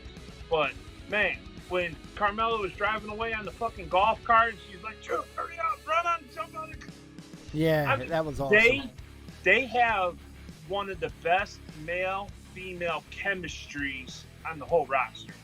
Well, someone in chat just said, listen, I think you might disagree, but I think Truth should lose the belt to Mella. I've been saying that, too. That would be funny. If you're going to ever turn Mella heel again, I think that's the way you do it in a way. Or maybe they do it in a comedy way where she does it, then he pins her, then she pins it, and they go back and forth for a whole 5-minute segment, and they each pin each other like 3 times. I think you see that coming eventually. I would not be surprised if a woman gets that title eventually. But if it is a woman, it should be Melba. Yeah. No doubt. One thing I will say about the 24/7 title, and then we'll go on to the number one, that happened on SmackDown Live. The week before, because we didn't get to talk about this, and that was when at the end of the match, where Elias was on the ground at the end of last week's show, and Roman said, instead of going for the pin himself, he told R-Truth to do it. Right there, that told you everything about what that title is. It's a mid-carder title. It's a comedic title. No one to the level of Roman Reigns is going to go for that title. No, Elias is probably your biggest kind of name right now. Yeah. But I would add to everything, I would argue that you have WWE title, still the top title, because Universal just ain't there yet. It's got a great holder now. If you're going by holders, it's a different conversation maybe. That's the second title. The 24/7 title is 10 times more relevant than the U.S. Who is it? Well, yes, Mojo is now. I had to think about that for a second again. But it's hell of a lot more relevant than the IC title, the U.S. title, either tag title. It's more relevant than the women's tag title. Yes, the design sucks, which I still think we'll get a different one eventually. Maybe when Truth breaks Flair's record, we can get a new design, something like that. They're definitely going to change it. They responded. If you can get past the name and the design of the title, it's the third most relevant title. If you're not talking NXT, if you're talking NXT, I'd probably put a couple more of those still ahead of this. But for right now, it's the third most relevant main roster title. Yeah, definitely. And it happened in a span of what, 3-4 weeks? Yeah, in a month. in a month. It's more relevant than 5 other titles on the main roster. They basically took a comedic way of what we were talking about. That they had to introduce a television title. Some way to showcase their mid-card talent, hoping to get something out of them. And here's the thing. Going back to them being World Wrestling Entertainment, their sports entertainment. This segment is an entertainment segment because it's comedy. You're going to get something maybe out of these guys that you thought you'll never see, and you might get a push. My first guy I could see, I know you're not seeing much, but EC3. I think there's going to be some. I've always said EC3 should be out But there. here's the thing. I love EC3. But the thing is, what I'm saying is that this might bring something out of them that they didn't see before, and that they're going to go, you know what? We didn't see this. I'm glad we put him in this picture with the 24/7. Now we can do something with this guy. You want to talk about EC3 also? I would even throw a little side something that they did hint at once about a month or two ago, and that was pairing up EC3 with Alexa. Because I'm telling you right now, if there was ever another new male and female to put together, maybe they'll wait till the next Mixed Match Challenge and get away from this Monster Bliss thing. But I would pair up EC3 and Bliss. Do they not blend perfectly together, especially with the coffee angle stuff? Like, Perfect. Oh my fucking God. And that would be remember awesome. That moment of Bliss where he came out before everybody else came out and he was interrupted? That first couple minutes of that moment of Bliss was probably one of the better moment of Bliss segments until everybody started coming out, and then EC3 went back to the shy, quiet dude. But you'd have both of them sarcastically at the top of the ring, sipping on their coffee, staring down at Truth and Carmella doing something. Mm-hmm. No, honestly, I would love it. Because that's two similar personalities in two different ways. Like, EC3 is the rich snob, as you got Alexa Bliss that kind of comes off that way, but never came off like, oh, I'm a rich snob. But I'm I just a think snobby bitch. Whether you kept them face or heel, they can pull off that coffee gimmick. I'll call it a coffee gimmick. You it's a Starbucks. Whether they're faces or heels. Oh, they're Starbucks fucking like customers right away, yes. I mean, every time we see EC3, he's drinking from a solo cup the last, 2-3 weeks now, right? Like this. Yeah. So he's doing that. Alexa Bliss with the fucking coffee. It makes sense. I want to see that pairing. It could happen. But again, like we discussed. And then could you imagine? I'll even take it a step further. Let's go complete psychopath storyline now. Let's do a love triangle with Nikki, Alexa, and EC3. Wow. I have a dream bucket of my own. Could you see that? Where maybe, Nikki is what comes between them, and then Nikki's crushing on him, but then he goes back to Alexa, making them heels to go against Nikki. And there's a lot you could do with EC3 and Alexa if you put them two together. Well, here's the one thing. You got to see if they actually do it. But I honestly, there could be a positive out of this. You're going to probably see someone that you wouldn't expect being entertaining. And again, this is World Wrestling Entertainment. If you get that, you might see a star born. And it's just a matter of time. Let's see how it goes. All right, so enough with that. And let's go on to number one. Before we do that, let's go with the honorable mention of Firefly Funhouse. I am not addressing the Richard fucking Simmons segment. I'm not addressing it. I'm not going to address it. I don't know what the fuck that was. Obviously, there was some point to it, cracking on what Vince was saying about his weight during the time when he was in the tag team. He called the pig Husky something to make fun of Husky Harris. Yeah, let's just, we're staying away from Richard Simmons on that one. That's our honorable mention, and here we are. Number one. The Triple Threat Women's match for the chance to meet the Women's Champion at Breaking Grounds. Of course, Bayley being the champion has to watch these three women go at it in a Triple Threat style match. No DQ. It was, of course, created during the Moment of Bliss segment in the beginning of the show. This was the final return match of the Goddess. We've all been wondering, what was going to be the return match? When is it going to happen? She had a chance here, chance there, couldn't do it. Wasn't cleared. Here we are, SmackDown Triple Threat chance of facing the SmackDown Live Women's Champion, and she got the nod to compete. But Carmella seemed posed to the return to the title scene in this triple threat match as well, fighting every inch against the two heels. Mandy Rose and Sonya Deville made sure she could never focus as they came down the ring as a distraction.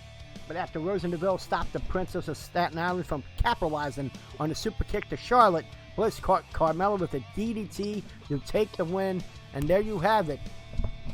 The Goddess returns and immediately thrusted into a title match against Bayley at the upcoming pay-per-view, Stomping Grounds. So my two questions for you, my friend, is what did you think of the match, and how do you feel about them going with Alexa on this one?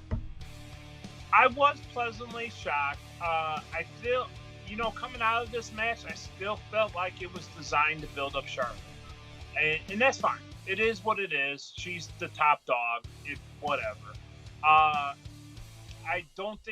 think going into it, though, we thought it was going to be Alexa or Charlotte.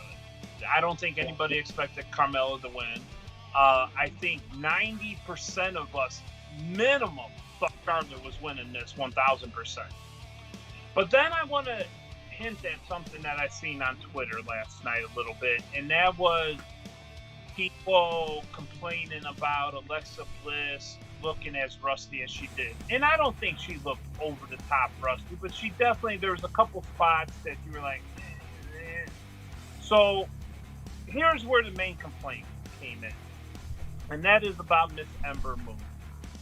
And everybody thinking that instead of Alexa Bliss, especially with Ember Moon being on SmackDown, this could have been Ember Moon's spot. For one, if she was in that spot, I think it's almost 100% guaranteed that Charlotte would have won then. And for two, you can sit there and complain about Alexa being thrown in there out of nowhere, but one could argue if you put Ember in there, you essentially doing the same fucking thing because Ember hasn't been on TV. Granted, that's probably more on WWE side of things at this point. Yes. But it's also on WWE side of things why Alexa looks as rusty as she has, because she has been cleared for a while now. And she has been physical to a certain extent. So she's not injured anymore. They held back because they wanted to make sure. With Ember Moon, they're holding back because they're not sure on her overall. And that's the big difference between these two women. That, and I don't want to play the race card. But predominantly the people that complain about Ember Moon not having that spot are that side of things. And I don't think that's fair to someone as talented as Alexa. I mean, if you want to make an argument like that, one could argue, put Apollo Crews out there instead of Dolph Ziggler then. Like, in actuality, Apollo's been gone forever. Yeah, he made a brief appearance, got his ass whooped. I get all that. But yeah, I didn't like you're going to make that kind of race point with Alexa and Ember, then you got to make that point going all the way around on the male side of things too. So I think it's been a little bit unfair to the reaction Alexa has gotten to take that spot from Ember. It was never Ember's spot to begin with. It's Ember's fault she's not as over as she is. She looks like a psychopath. She's trying to almost somewhat mimic Paige's scream that Paige used to do with the whole, what she called? The Sheena, that was it. I had to think of that. With the, and then the, no. That's not what, Alexa gets it over with her promo work and her in-ring work combined. Not just one side of it. It seems like I feel when I watch Ember Moon, it comes across more she's trying to get over by her scream than the actual in-ring work itself. All right. Well, a couple remarks here. But the match itself was a great fucking triple. Oh, it was a great match, and I think that's why it deserves to be number one, because overall, it was uncertain of who they're going to go with. No one would have thought Alexa would have came out of this. It's like, oh, here's the wild card from Raw. She's not going to win this. She ends up winning and beating Charlotte. But it was good they protected Charlotte by not giving Charlotte. Oh my God, I'm sorry. By giving Charlotte. I'm looking at my feed. They did give it to they protected Charlotte by not having her take the pinfall. But overall, we didn't expect it. That's why I liked it. It was that uncertainty of who was going to come out and face Bayley at Stomping Grounds. Great job all around. And I'm excited to see this match between Bayley and Alexa. What would be even bigger a surprise if she was to come out on top? We don't think so. But I think for sure. I think it's a throwaway match for sure. Yeah, and I think Charlotte somehow, some way is going to get heat out of this match in any way she can, and then you're going to get your match for July and August, and hopefully maybe the payoff will be. I think it's weird. We know what they're building to with Charlotte to beat the record. We get that. But isn't it a little weird that she's only at 9 and we're already talking about the record breaking at 16? Shouldn't we at least wait till like 14 or maybe 15 to start talking about it? It just seems a little early. I know. All that tells me is that for the next 2 to 3 years, you plan on her winning the belt and losing it a lot. Which is not. Does that make it good? I don't think so.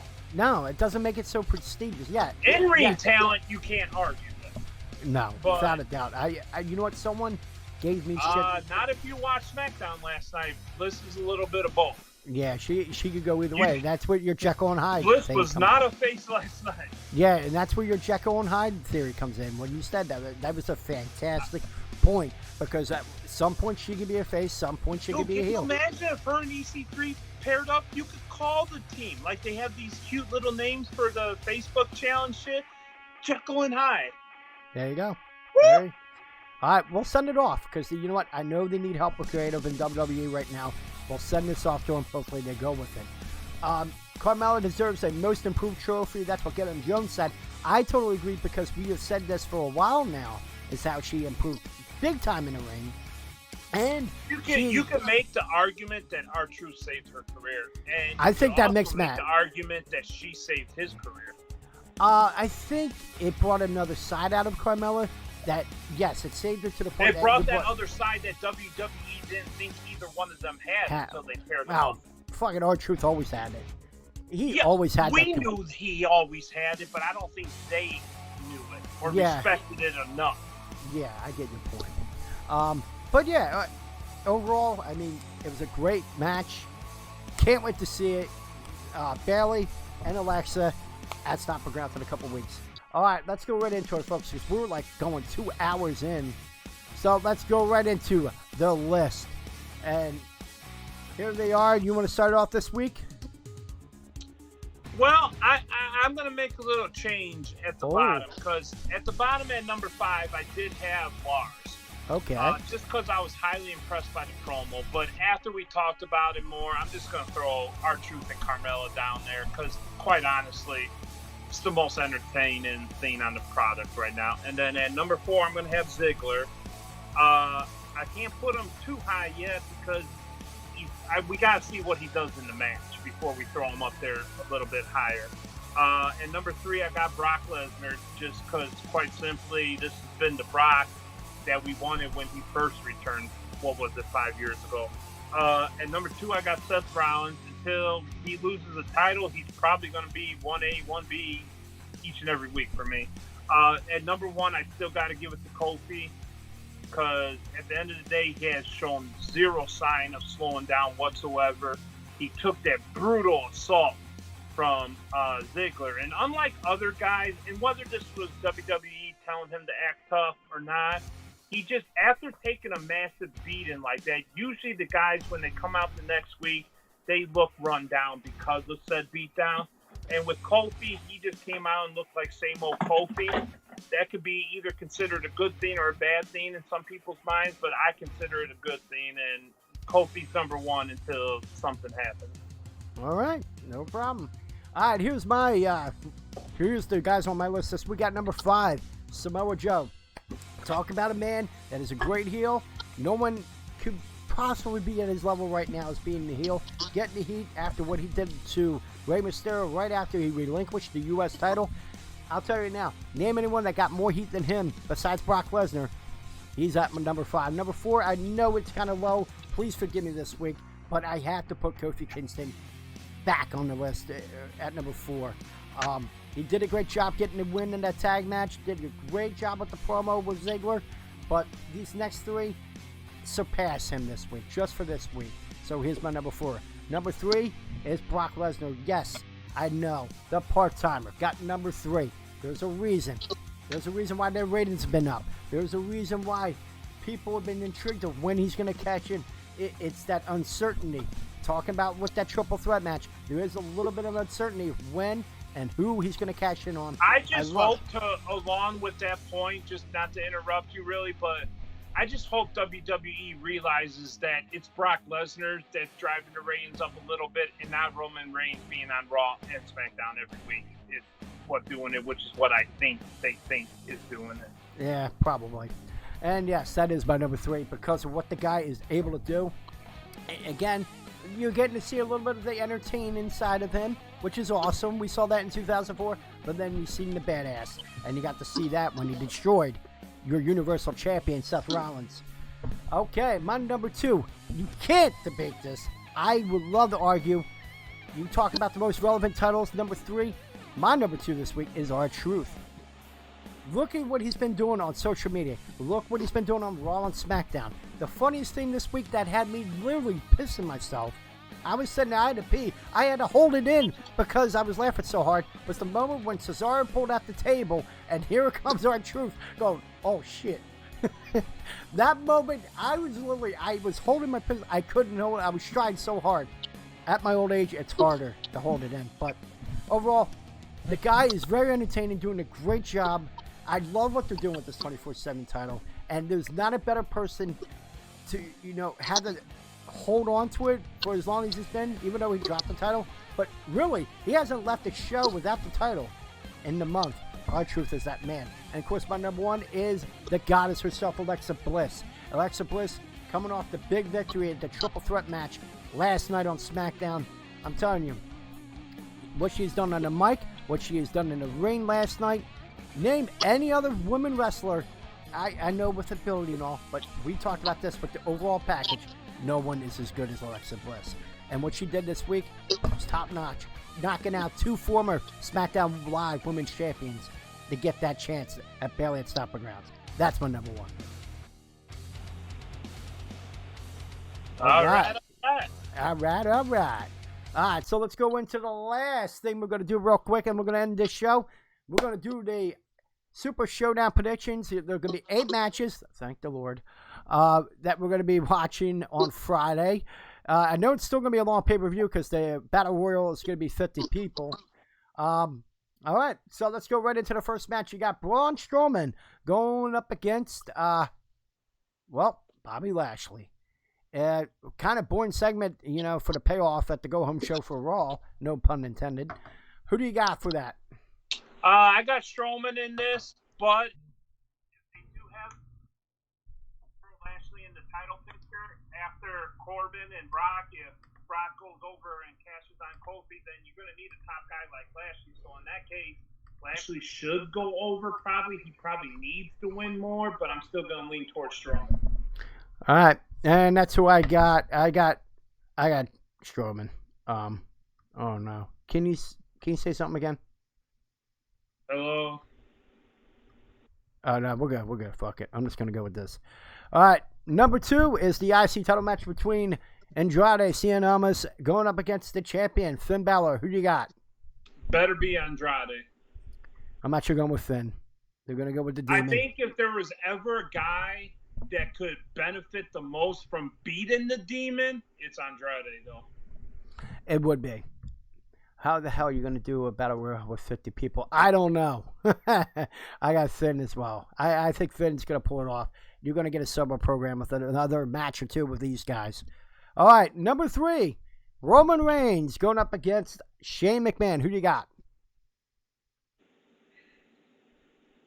I got Roman Reigns.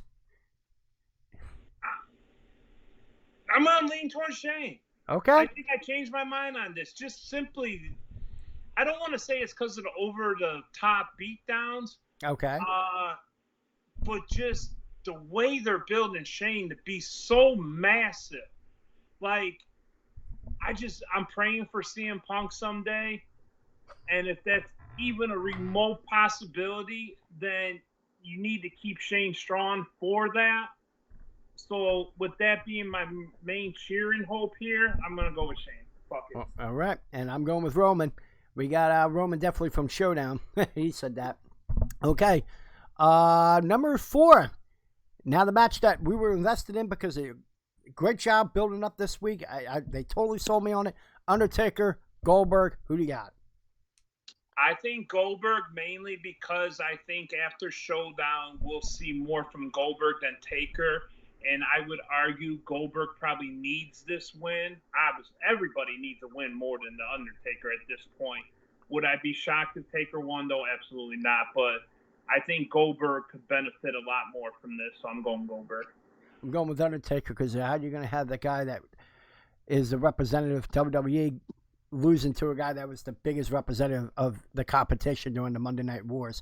I'm just saying that's my feeling on that. So that's why I'm going to go with The Undertaker on this one. Okay, match number 5. The Cerebral Assassin Triple H going up against the Legend Killer Randy Orton. Who do you got? I got Orton. Same reason, man. I just think he needs him more. He hasn't been doing a terrible lot lately. I want Orton here. I really do. I agree with you. I'm going with Orton as well. You can't have him go over. You can't have Triple H go over both him and Batista within a couple of months. Come on, it's a little too much.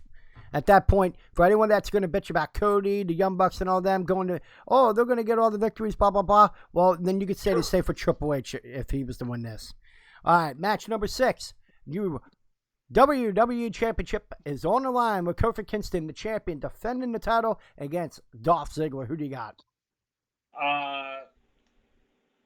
You could really go either way, but I'm going to say Kofi and then the Brock cash-in. I would be shocked if Ziggler won and then the Brock cash-in, so I think it just makes most sense with Kofi. I'm going with Kofi as well. And then number 7 is your Universal title being defended on the show. You can't forget about Lars and the Lucha House Party. I'm not covering that dog shit of a fucking match. I'm not fucking acknowledging that match at all. Despite the fact of what he's done personally, but it isn't even for that reason. But here we go. Match number 7, the Universal Championship is on the line. Champion Seth Rollins defending the title against one of my favorite heels, Baron Corbin. Who do you have? I got Seth, and I just really hope they make Corbin look strong in this, though, because they need to give him that rub still. But I imagine we're going to get either some kind of combination of Seth against AJ, Lashley, or even Drew after this. So I'm going to go with Seth. And I'm with you, but here's the thing going with the quote-unquote cash-in. What if Baron Corbin is strong and somehow beats him? And then out of nowhere, Lesnar comes in and beats the crap out of him and cashes in and wins the title. You get Baron Corbin being champion for 2 minutes, and it'd be like that WrestleMania 9 scenario when Yokozuna beat Bret Hart. That and would help get Brock over more. Yeah. And in a way, Baron Corbin said, hey, I held the title. I beat you, Seth Rollins. So is Brock walking away Universal title or WWE, you think? Universal.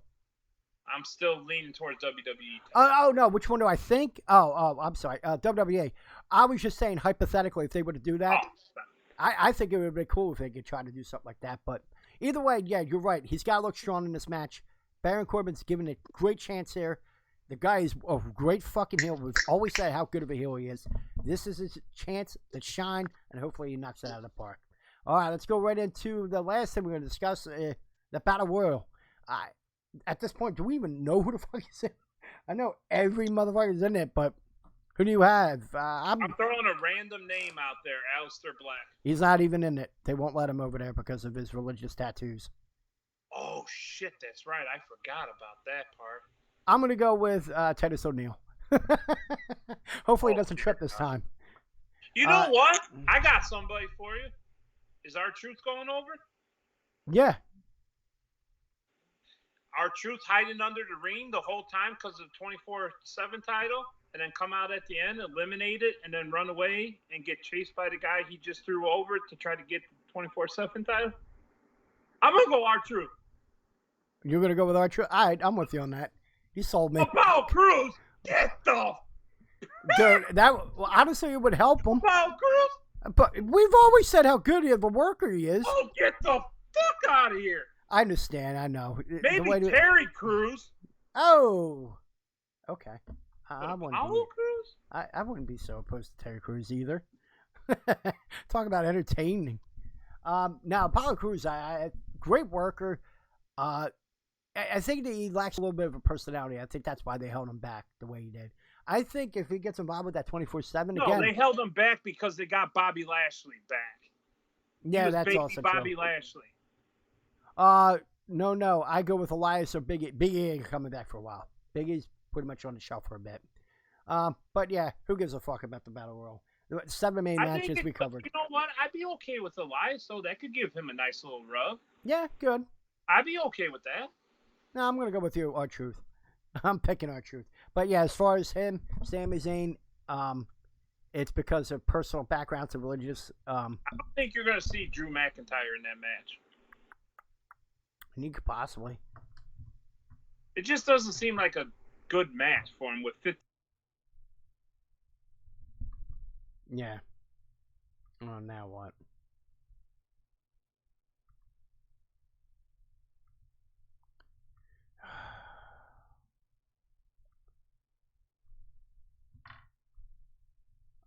Hold on. I don't know why headphones fucked up again.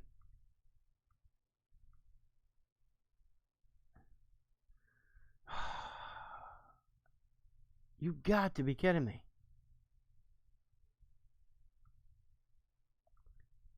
You there?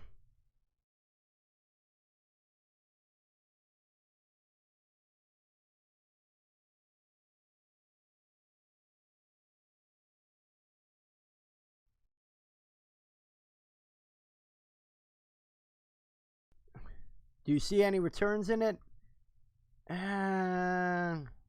Who the fuck can return, really?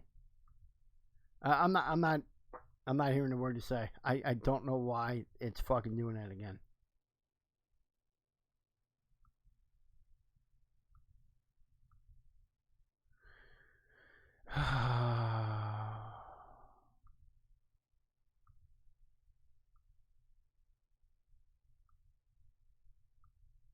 I don't know why it's doing it again. I didn't hit a fucking button. It shouldn't be doing that. It really should not be doing that whatsoever. Fucking punk ass bitch thing. I don't know if you're hearing me. I'm cursing up a storm here. Alright, let's just end it. We're at the end anyway. You can hear me, right? Can you at least hear me? I guess not. Alright, we're just gonna end it. I'm not even gonna put this out. We'll do a little short cast about the week.